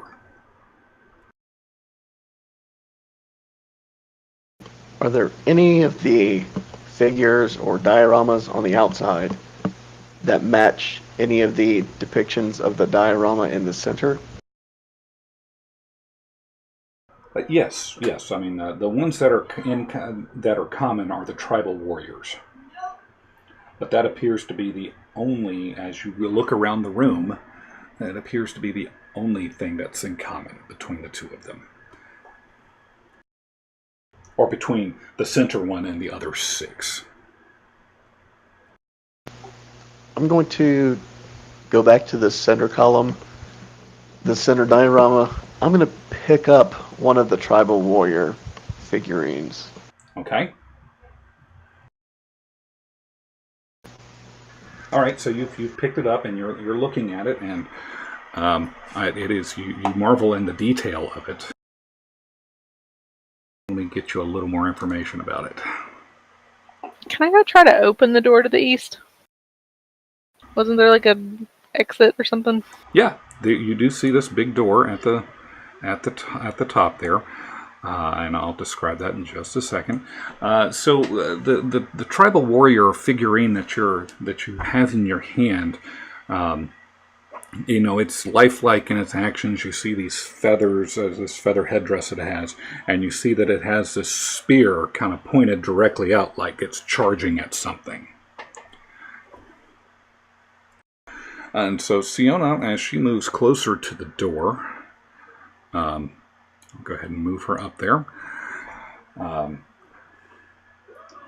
You see that the door is carved with a sun symbol and appears to open into the room.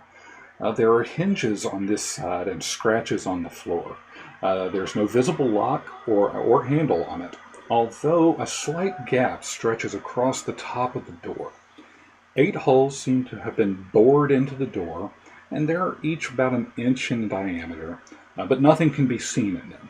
The door seems to be fairly thick, and the lintel is arched, and there's a keystone at the top of it.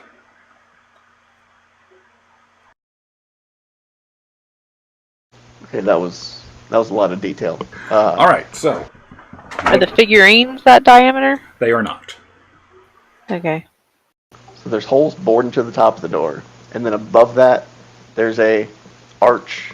Yeah, the top of it is an arched lintel, so I mean it's kind of curved at the top. There's a keystone in the center, so as you see, lots of doors like that, they kind of have that decorative keystone there. In the doors itself, there are 8 holes bored into the door, kind of staggered there, and each one of those holes is about an inch in diameter. The door has a carved sun symbol, and there are hinges on either side of the door. And looking down, you do see scratches where it appears to, that this door does function. That it swings inside towards you.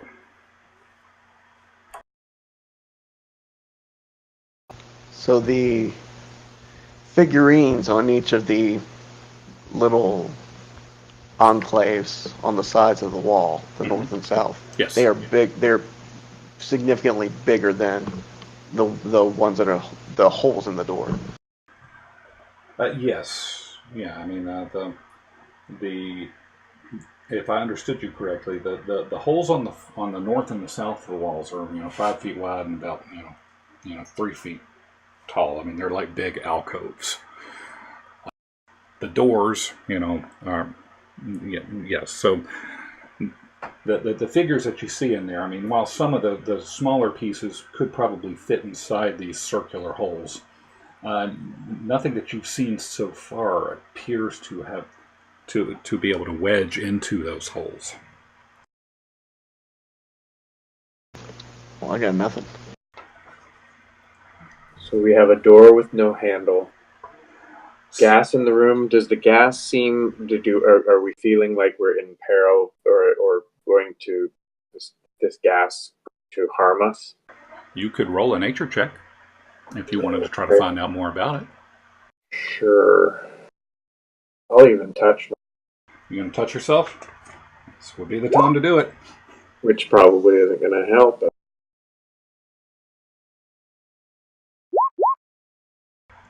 It is not going to help. You do see, you're sensing it, but the best you can figure, the longer that you stay in it, you're coughing a little bit. You're not, you don't feel sluggish or anything, but it's definitely obscuring some of your view. But it's still over my head. So. Well, but it is pervasive throughout the entire chamber. So top to bottom, although it is more collected, towards the top. While I don't expect any of you to be spider climbing around the rooms, maybe a good idea, maybe not a good idea. Just saying. Okay. So we'll say that you guys have been twirling through the room for about 20 minutes, looking through everything and getting an idea. let's see here. I mean, you've looked through everything. You could explore the dioramas a little more in full. You could check out the door a little bit more. Well, I want to go to the whatever niche had the person making the offering of gold and jade, and just put a gold piece on it. Okay. So that would be, which one is it?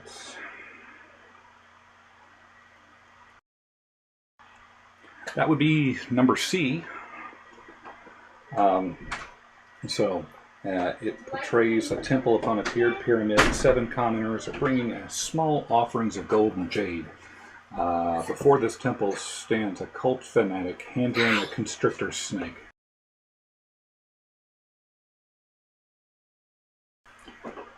Around him stand 3 costumed tribal warriors, one dressed as a winged serpent holding a spear, another is dressed as a bear with razor claws, the third represents a coyote holding a torch. There are also several stone statues of the gods. The bits of gold and jade are worth 5 gold pieces each, as you see that, and there are 15 such items. So adding your piece of gold to the mix just adds a piece of gold to the mix. All right, then I take my piece of gold back. Are you taking the other pieces of gold and jade? So, using what you just described about that, can I go back and look at the diorama and see if there's anything even remotely pertaining to that anywhere on there?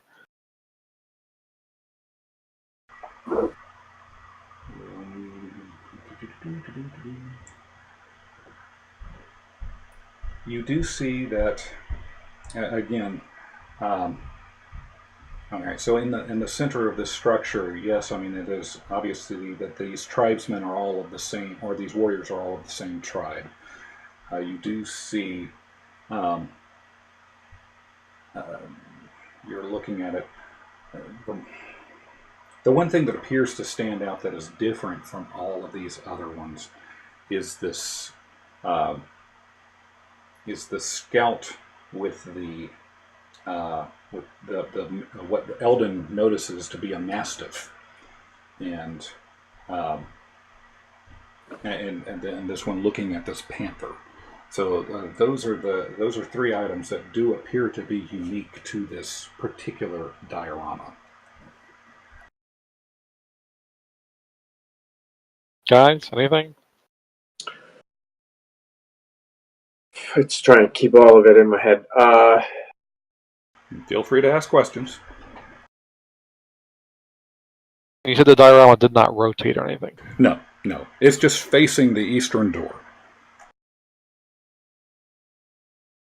Okay, so was there a panther or mastiff anywhere else on a niche? No.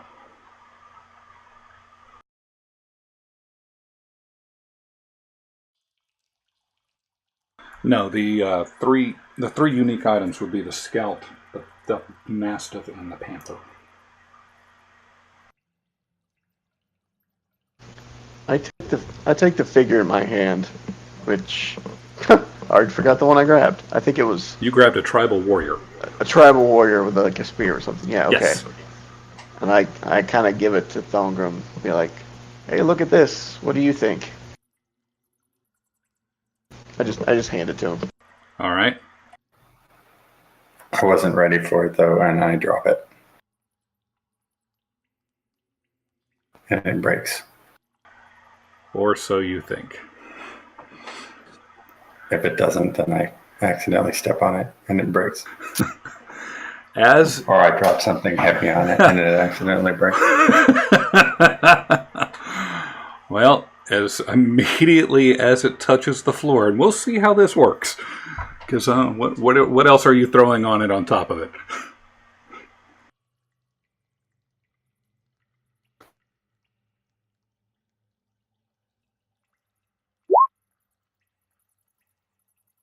All right. So as immediately as it touches the floor, this creature, this thing, immediately this construct immediately grows to full size and animates, looking at you, and attempts to strike out at you with a spear. But as you fell, your quick-wittedness, you hit it. You struck out with your great axe, and you did hit it.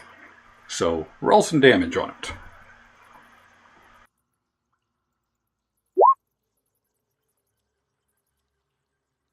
Okay, so this guy has been just waylaid.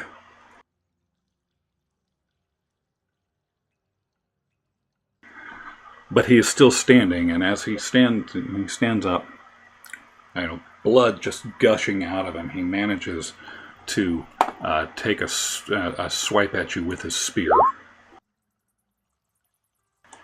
He has been a statue for a long time. And he's been a statue for a very long time. Obviously, he is angry and confused, and he looks up and yells at you in pain and anger, and attempts to run away from you.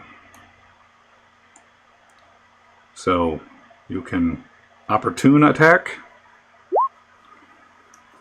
and yes, you just tell us, what do you do to this guy?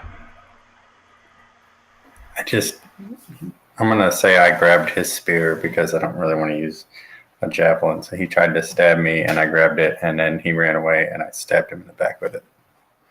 And then I felt really bad about killing a random thing, but not like really bad. All right.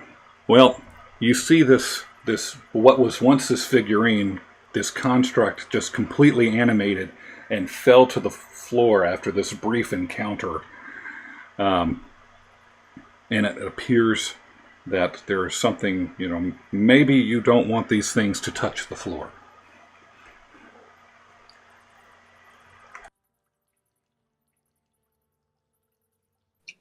Maybe we do. I was so startled. Never mind. Okay, so Siona, you are closest to the door. Why don't you give me a perception check, please?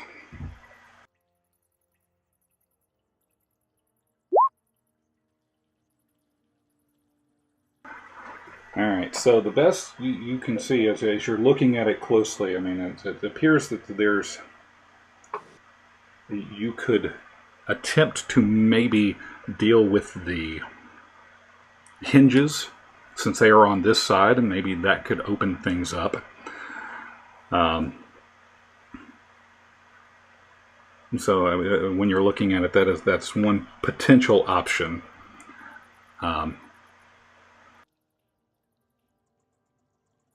Maybe if there was something that you could shove into the holes, or maybe because it does appear that these things will move. I have like crossbow bolts, maybe.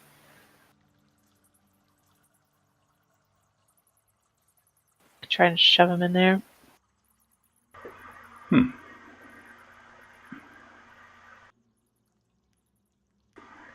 Any other ideas? Was there anything on the corpse of that figure, or not figurine, but construct? No, there was not, outside of the spear that he had. He just had like a loincloth. Is it actually a person still, or is it a... No, it is definitely a construct. It is like it was made out of that plaster stuff. It's just ultra lifelike. So, Raz, you were there. Do me another perception check.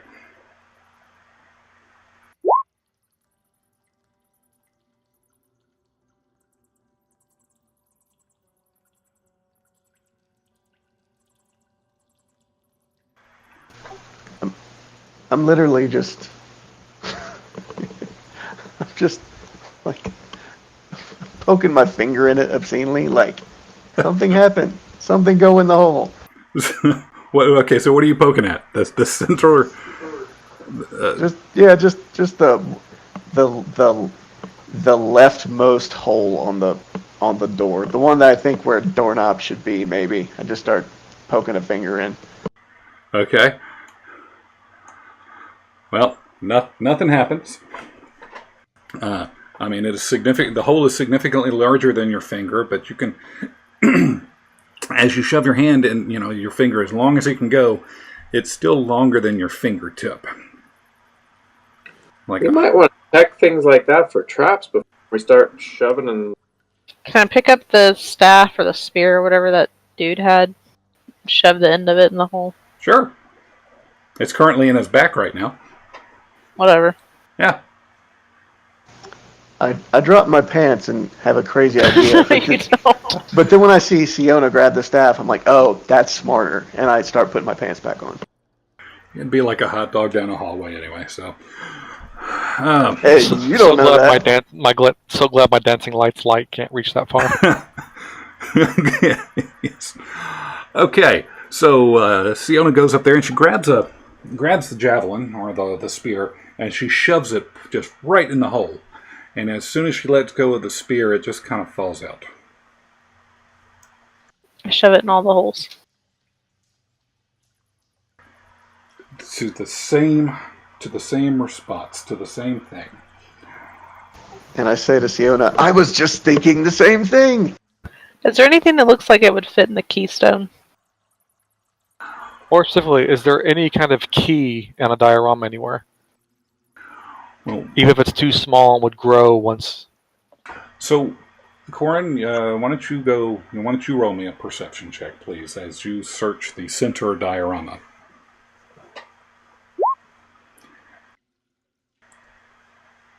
We're going to say Can I say I was assisting since I was looking for something that fit the keys? Yes, absolutely. So I love that idea.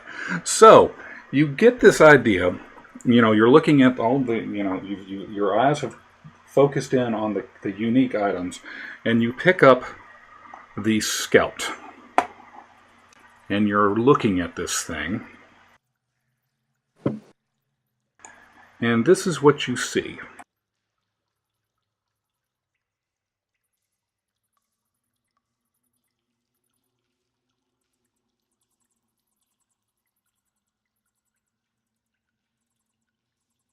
Everybody see that? And it will haunt my dreams forever. Can I pry his staff out of his hand? You can take it from his cold, dead hands.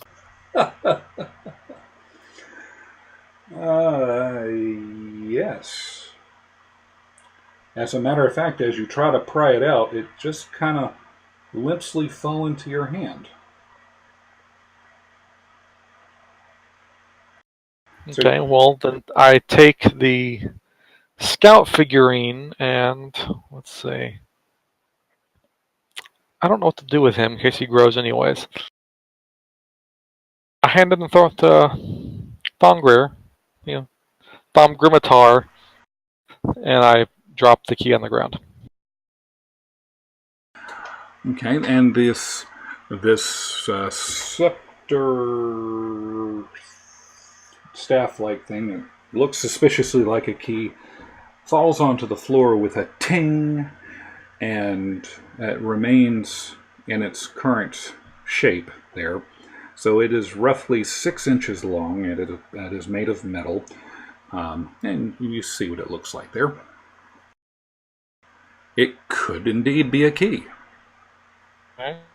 Get up, hold it, point at Raz, like, see, that your plan never would have worked. And I take it to the door. And I say, it's not because of the size, it's just because of the shape. All right, so it's at the door. What are you doing? I say, everybody get ready, and I put it into the keyhole. What keyhole? Keystone. What's this? Never mind. I heard key, and that's all I heard. All right. I will try to put it in the first. Will it fit in the first hole? No, it will not. So, roll me another perception check. Will it fit sideways into two of the holes with its handle? Yeah, you could do that. It's not going to do anything. Roll me that perception. All right. That gas is getting to me. Yes, as a matter of fact, speaking of the gas, before Thongrim throws a fit, two things are about to happen. So, all right. So as you're sitting in there, you start coughing, and you realize that the gas is starting to impact you, and you all have taken a point of poison damage from this, with the exception of Thongrim, who appears to be immune to that stuff. The other thing, as you are dorking around with the door, Corin does notice as he knocks part of the facade off the keystone as he's looking at it, and there is a keyhole behind the keystone. Well, then I put the key into that. There you go. So with a chink, the doors start to slide open slowly towards you. As you hear the doors unlock, they pop towards you, and you get on both sides of it. And we're going to say Thongrim and Siona both they pull the door open, and this is what you see.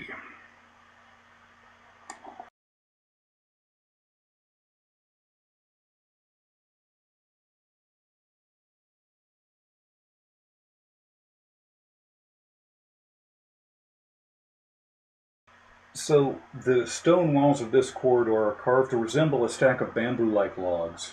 You can see that, and as it comes through, the hallway takes an immediate dogleg to the left.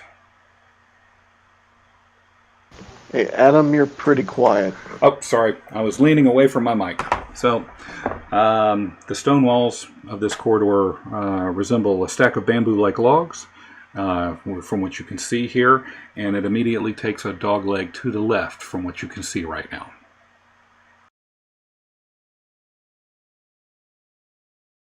Is there gas in the hallway? This gas permeates everything from what you can see right now.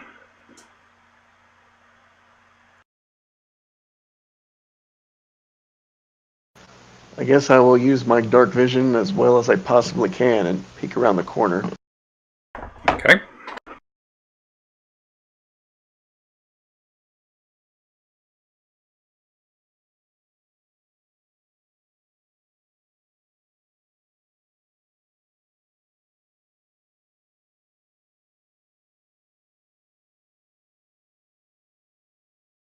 Reveal.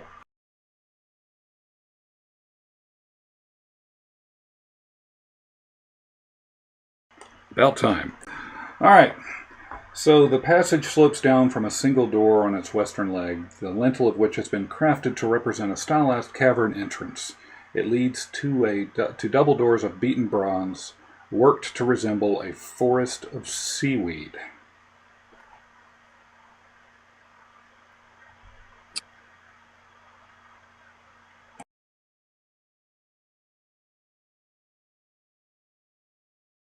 So if we're taking damage, then I would guess we're feeling some sort of threat by this stuff, so we should be looking for a way out of here. So I'm going to follow, go down that corridor. Do I see anything on these little alcoves to the north and south? Okay, so a couple of things. Thongrim, what did you just do? Just took one of those people that's not allowed to touch the floor and put it in the bag. Oh, okay. Okay, I didn't understand. Okay, bag of holding. Gotcha. All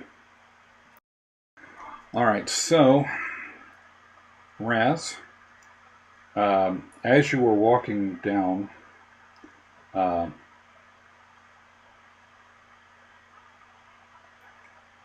sorry.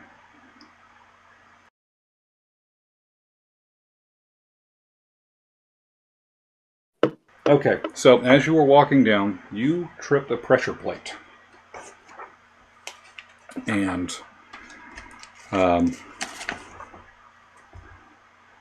as you came through right in the middle there, there were these stone logs that have swung out from either wall and crushed down upon you, and you took, let's see how much you took. You took 4 bludgeoning damage and were knocked prone to here. So, as you were asking what you noticed the hidden compartment of what was where these stone things were. So what happened, they have ended up blocking most of the path here. So you are on one side, and the rest of the group is on the other side. Looks like they're going to have to find a way to pry these things apart.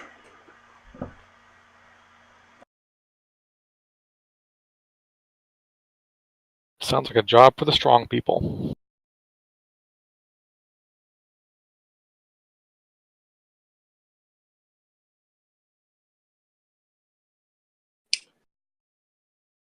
You say this happened as he stepped on a pressure plate, Yes. right? That underneath these things. Yes, that is correct.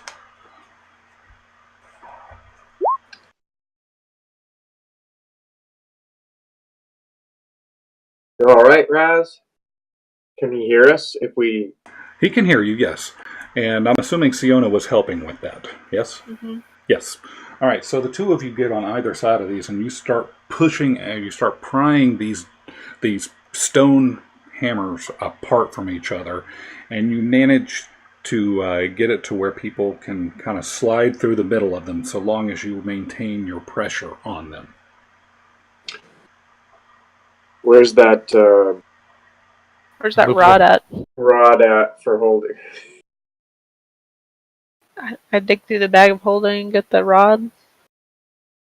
So I'll dig through the bag of holding while Thromgr, is holding it open, and I will Well, take it out. The two of them, both Siona and Thongrim, are both holding at this point. Right, so I'm taking the rod out of the bag of holding because they're busy, and I'm going to activate it against, I guess, just right in the middle so it keeps them apart.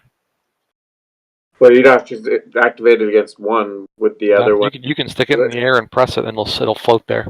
Yep. How long? How wide? How big is it? What, 1.5 to 2 feet? How big is Enough for us to squeeze through? It's enough for you guys to squeeze through.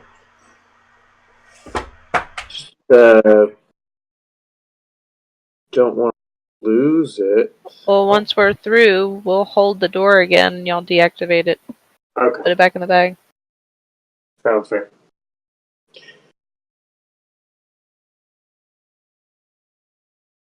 All right. So you guys, that is a fantastic plan. So you guys kind of scooch on through as quickly as you can, and then you click the button, and the movable rod is sitting there. Holding it open, you can see, I mean, it's not trembling, but you can see that there's an immense amount of pressure on this. And you guys squeeze on through to the other side. And as you said, Thongrim and Siona are now holding it open, so Corin can reach in there and grab it real quick.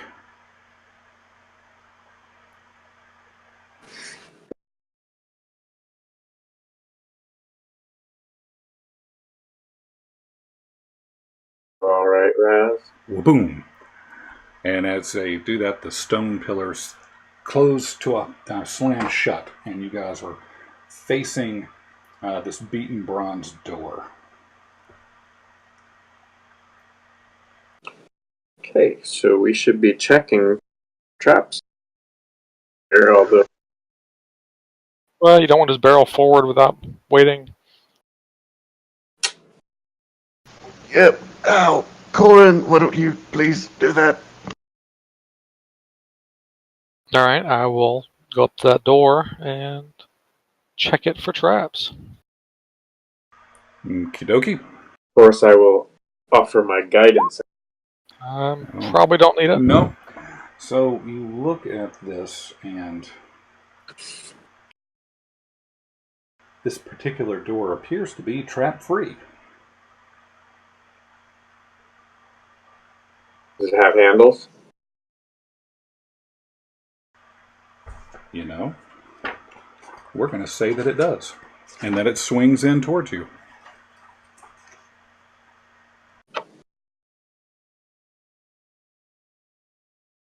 It is heavy, but yes, it can be opened. It does not appear to have a trap to it. All right, well, strong people, open it up. Do you want to roll, or do you need to roll? You don't need to roll. Okay.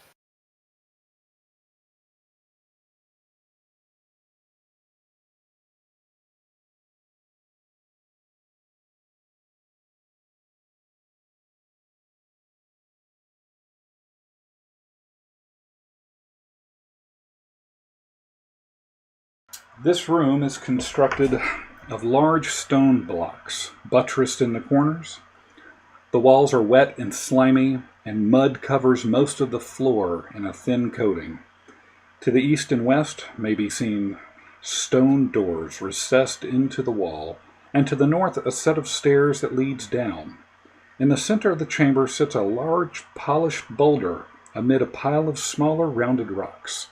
The boulder is 5 feet tall and colored brown with dark streaks and spots. Leaning against it is what appears to be a bamboo staff. In the mud around the base of the boulder is a moving shape, looking like a crayfish. It is facing you, and it seems to be aware of your presence.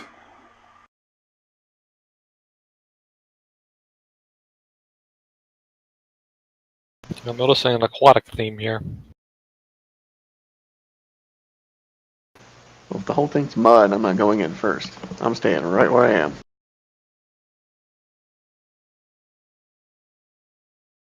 That's a good plan. The mud does appear to be very slippery. So the crayfish thing's a real monster, not like a statue. It is a real thing because it waves back at Thongrim. It is looking right at you.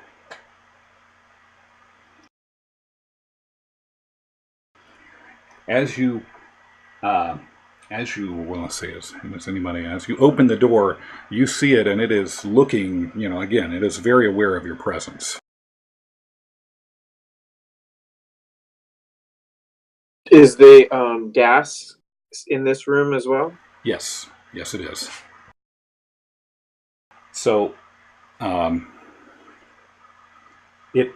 it has faced you, and it starts. As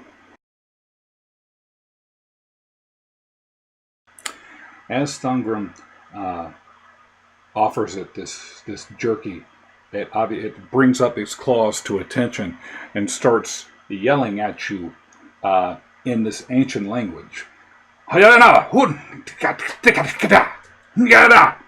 Like waving at you frantically. It's not aggressive to you, but it is very much talking directly at you.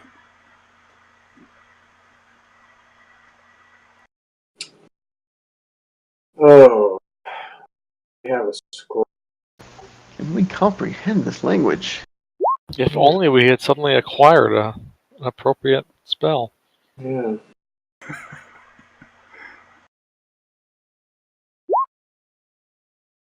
Think. Somebody else read it. Not me. I don't. You probably can't read it. I barely learned to read. I can read. You don't know. Well, it's just you can't cast spells though, so you can't read the scroll. Oh, come on, Wayne. You never learned to read, right?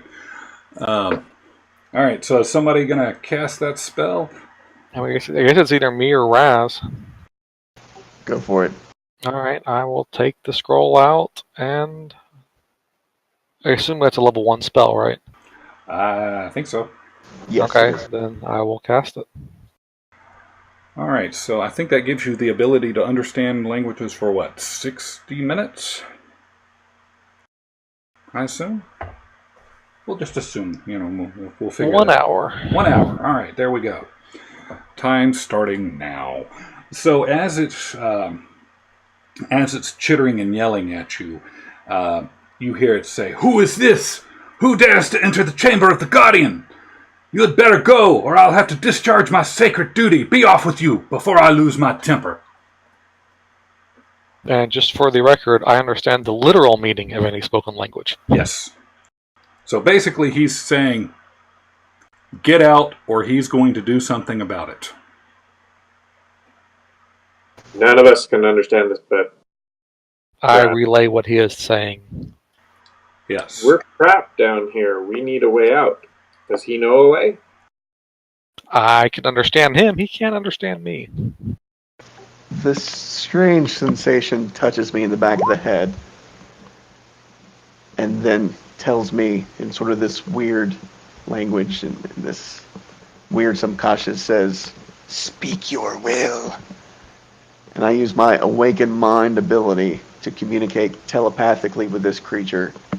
And I say, "Explain yourself. Who is this guardian?" Oh, did we not need this scroll? Apparently not. Maybe. Wasted. Well, I can communicate telepathically. It doesn't have to share. Here, I'll do it.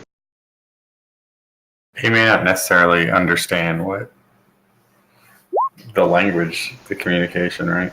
Yeah, the creature can understand me, and you can understand it. Basically, you're our translator.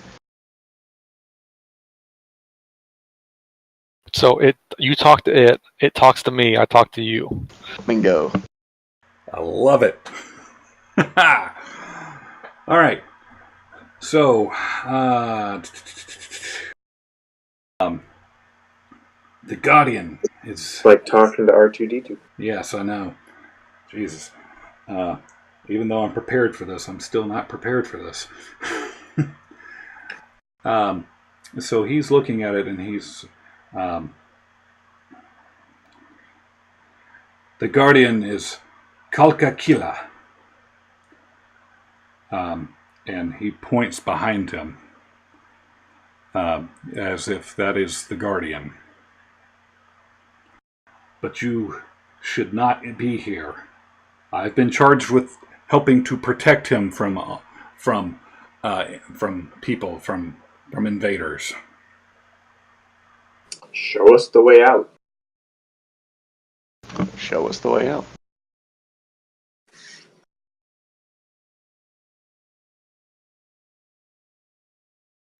All right, hang on. As we are playing the three-way translation game.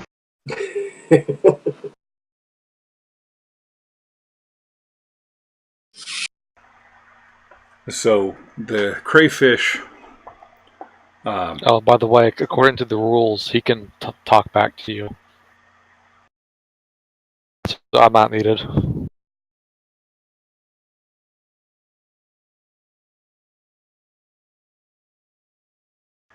All right. So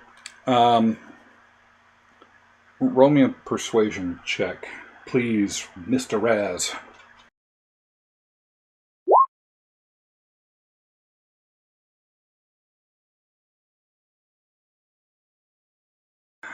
So the crayfish, impressed, looking and hearing what you're saying, turns around and knocks on this shell of this what appears to be a giant hermit crab, waking him up. And this hermit crab roars to life and looks slowly first at you and then at this crayfish. And the crayfish, you can hear, is chittering at him as Corin would hear he's saying, Great Lord Kalka Kila, these things don't appear to be here to harm us. They just want to find a way out. Shall we show them the way? So the giant crab appears to be reasonable with this, and he whispers something back to the crayfish, and it says, "My great lord and master." Hang on, I'm going to pull it up on the map. My great lord and master has indicated the path to the east might be the way out. But he doesn't know much about this place, as he was brought here when he was very young. But he thinks maybe that way can lead you out.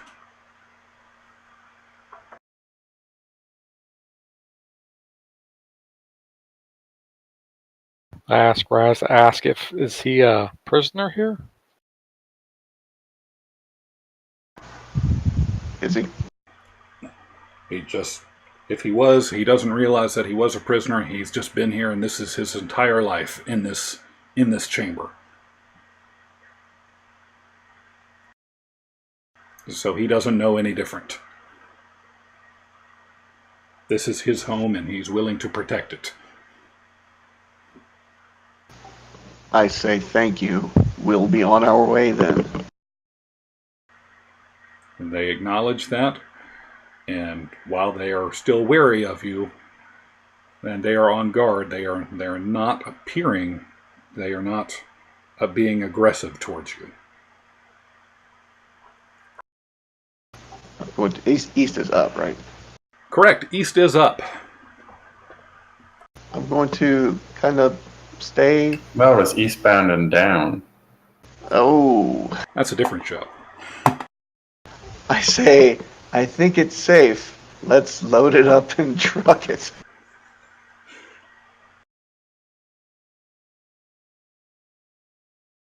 All right, lead on. All right. I'll just stay close to the wall the whole time, kind of away from them.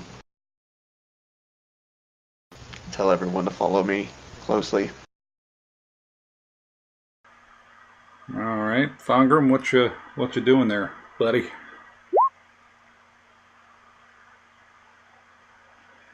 The crayfish looks at it and sniffs it, kind of wary of it. But he did see that you did eat it in front of him, right? Sure. Okay. All right. Well, he cautiously takes a bite into it and seems to be pleased. All right. Y'all are looking at the door to the east. Gotcha, sucker! No, I'm just kidding. Roll initiative. That would be a good use, though. I didn't think I'm immune to poison. I could just put poison on everything and serve it to people by eating it in front of them. No one will know. You have advantage against poison. Yes. And resistance. Yeah. Yeah. It's not a bad plan. It's not a great plan, but it's not a bad plan. All right, so who's opening this door? I will check it for traps first. Oh, all right. I will do a terrible job at that as well. Everything seems to be fine. Looks good, guys. Open up.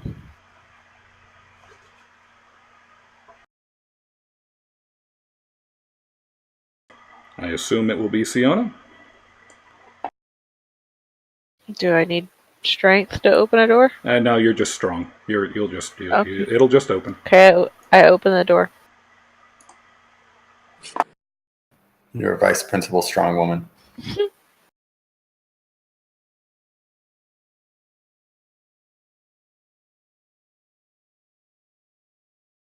All right.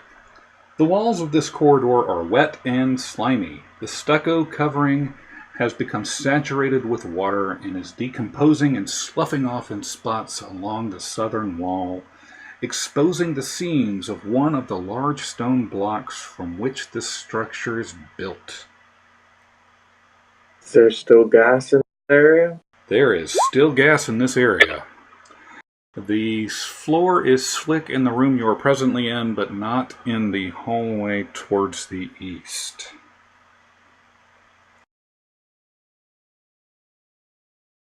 We can still talk to these guys. Do they know what gas is? They look at you and like this is the air we breathe. They don't know anything. They don't know anything different.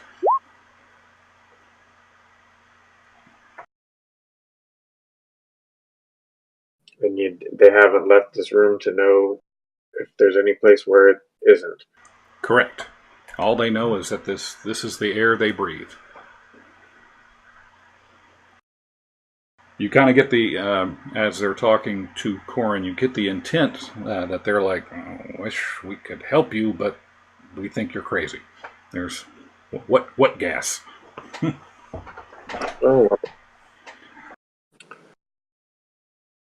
All right. So, again, this corridor kind of takes another dog leg to the left. careful looking at the corridor as we go down, but triggering anything. No? I'm asking the group to be like, are we carefully looking? Oh, I'm sorry. Already had one trap smash someone. What are the chances they put 2 traps in a dungeon? Sure. Okay, Thongram.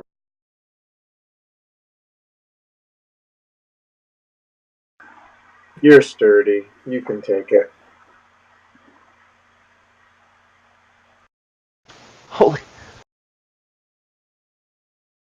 Only a real ass would do that. Yeah, what an ass.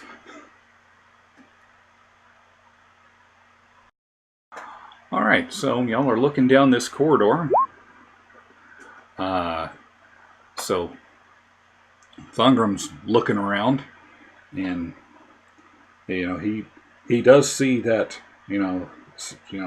through all of this stuff, the decomposing stucco covering does appear to be doing a very poor job of hiding this large stone plug block. It's not, completely there. You could wipe it away if you wanted to. Maybe have somebody do a perception check on that. Was there any kind of like pressure points or plates on the ground or anything? Maybe a perception check or something. Don't roll till you tell me. Well, seeing as that Thongram is standing where he is, he hasn't triggered anything, but you don't see any pressure plates or anything down this portion of the hallway. So you said this looks like a plug stone? There appears to be 2 seams as if there is something there, yes. All right, we'll take the movable rod, put it up next to it, and press the button. Wouldn't that just stay there? It would, but it means it can't fall into the room. I got you. I'm with you. I'm tracking. Or I think that's what it does. Yeah. I guess it could still go the other way. It could be. I was trying to figure out what you were trying to do. Okay, makes sense what you're doing. Gotcha. All right. So the immovable rod is just kind of hanging out there while you guys look around. The perception is good enough to see that this block could be moved. However, it might be a if you wanted to, it looks heavy enough to where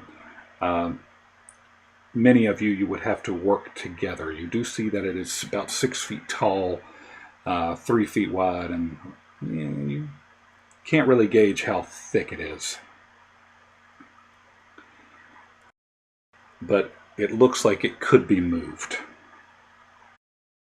Can I tell anything about the stonework or anything? You can see that throughout all of the moisture and everything, that this is kind of made, the wet parts of it is a lime, almost pure lime, and that it would probably be a bad idea to put your bare hands against it.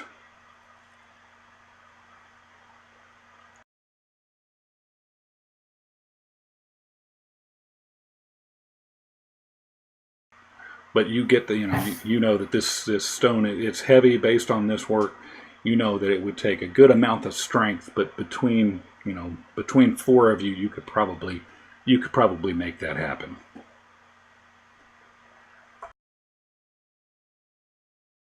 Is there like any moisture coming out for like it's holding water back, or is it just? No, it doesn't appear to be like seeping through the seams. It just seems like the moisture has been pervasive throughout, this entire area, and just throughout the decades and centuries of what this is. It's just starting to absorb into this stucco mixture. But it does not appear to be holding back water or anything.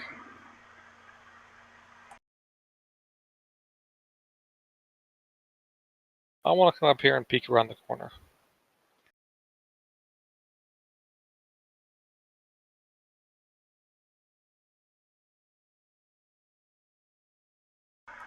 You see a staircase that goes up only a few steps, and then it seems that the rest is filled with clay and stone rubble.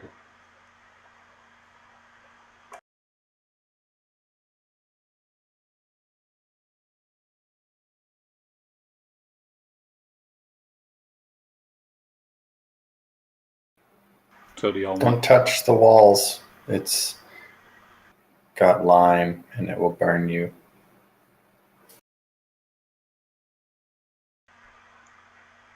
So do y'all want to attempt to move the stone? Sure. You don't have to. You could. It's up to you.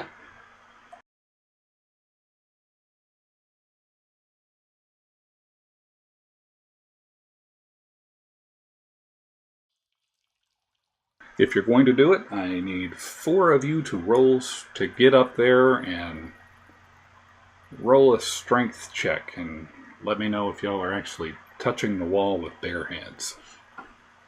I don't have gloves, and I'm This weak. is why we have. Oh, I forgot. Dazzle's not here.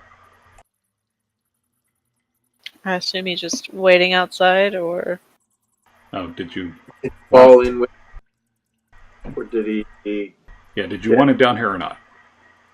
I mean, he can be. It's up to you. Horse sized. He is a He horse. would have not gotten through the stone hammer thingies. Yeah. All right. Well, I mean, we can leave it or whatever. It's up to you. You want him? He's there. If not, he's not. Can't you dismiss it? It's a spell to dismiss it. Now, you can dismiss it whenever you want, but it's a spell to get it back. Yep. He's just waiting outside. I mean, either way, I have to call him again. Yeah. Okay. All right. That's 1. I can. Whoever's the weakest, I will aid, but otherwise, my 8 strength is probably the lowest of all of us. It's the same as my 9. Well, And on Thong Grimitar, just a strength. Straight strength. So, can I? Does guidance doesn't do that? Well, I guess I will help, and I will take out one of my empty sacks and use that to cover my hands. All right.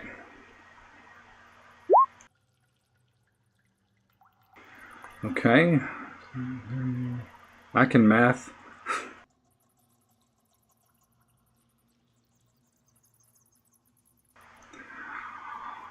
Alrighty, so I think we need one more.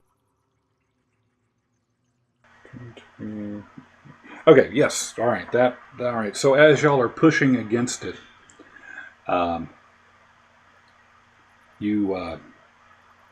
it starts to give way behind you, and you're pushing strongly into into a small chamber that you push it far enough to where you can glimpse inside of this.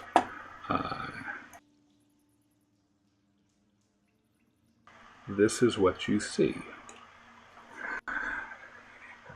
Beyond the plug is a small foyer holding 3 sealed urns on the east and west sides. To the south are double doors of bronze with glyphs worked into their faces.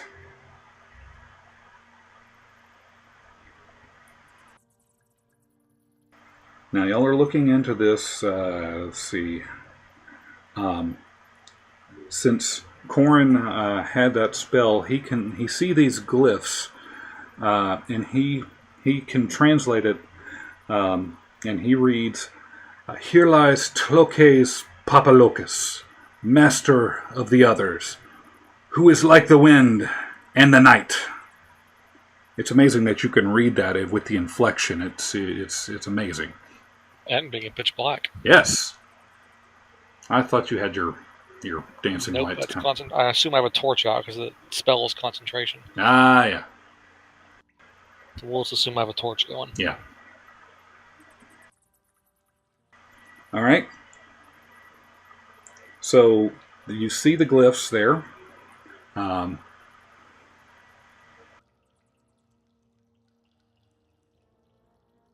What would you like to do? I'm going to take the immovable rod and press the button, put it back in my belt. Okay.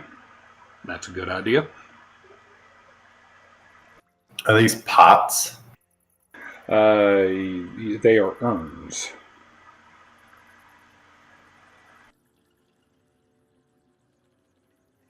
I'm gonna look in one. Okay. You notice that the urns are sealed with beeswax. So you gonna crack one open?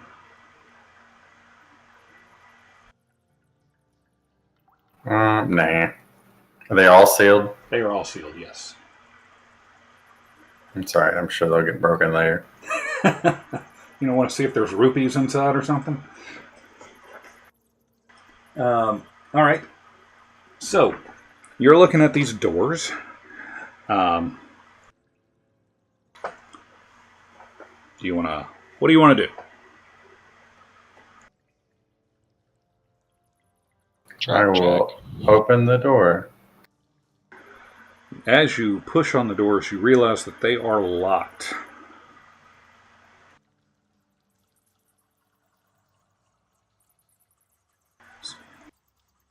You could attempt to force them open if you wanted to.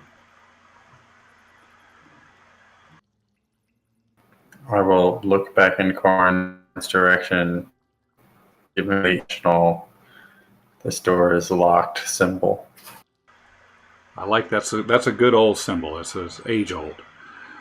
So you might be able to unlock it. Maybe if somebody was adept with, say, thieves' tools.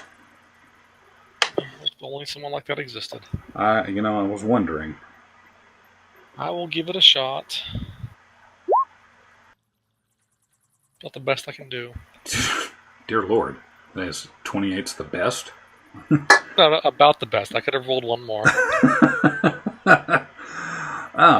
So you need some guidance on that? Yeah. So, if he needed to be touched ever so gently. So, Corn gets up there and he has successfully picked open the door. So you can do that in the door. Hang on, let's see here.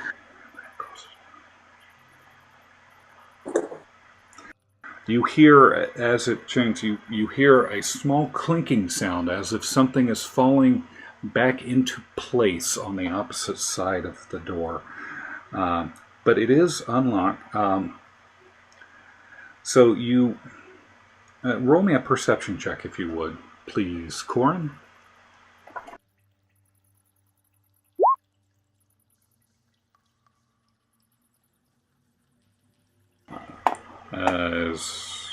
We're gonna, Bongrim, are you helping him perceive?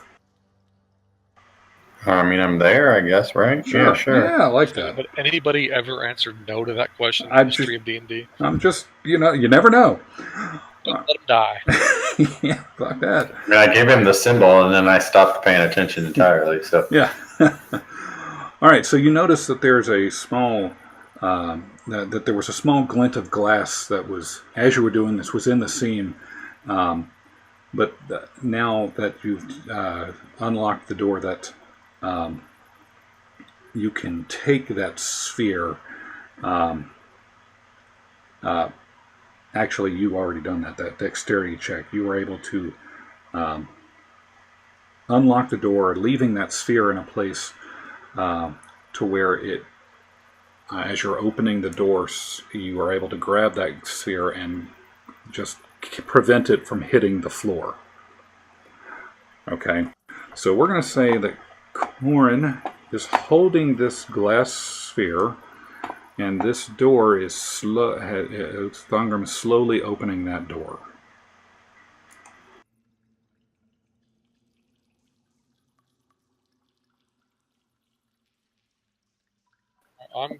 Never mind.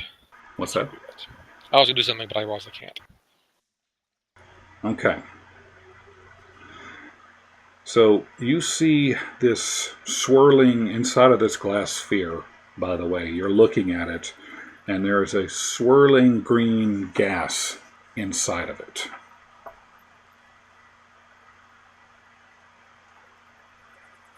I'm just going to hold it gingerly. Yes. All right. So inside of... I realize, hang on.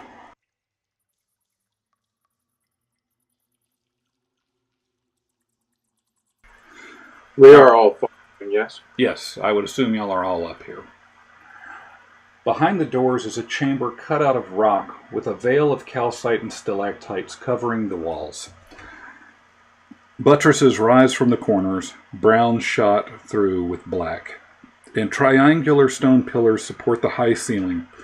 Occupying the center of the chamber is a colossal monument resembling a giant's table, covered on all sides with intricate carvings and glyphs.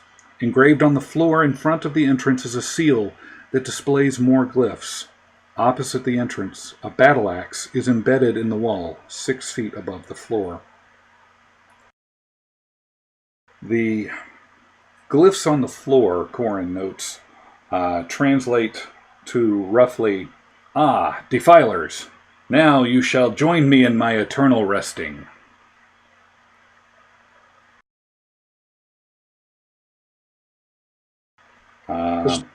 Like the exit. Yeah, it's great when you can do that. All right, so I'm noticing what time it is. It's 9:30. Do y'all want to proceed, or do y'all want to call it right here? I think I gotta call it. Yeah, we're good with that. Okay. What does this tomb say one more time? We're all going to die. The tomb, the first thing that came through, it said, "Here lies Tlokes Papalocus, master of the others, who is like the wind and the night." And the glyphs on the floor say, "Ah, defilers, now you shall join me in eternal resting." And that tomb is 20 feet long. Yes, and 10 feet wide. Or yeah. It's a sarcophagus. monument. Yeah, something like that. The tomb will be the whole room. Yes. So you've got a monument, a sarcophagus type thing sitting there. Yeah. And you got this battle axe that's sitting on the far side. All right, so this seems like a good place to call it for the session.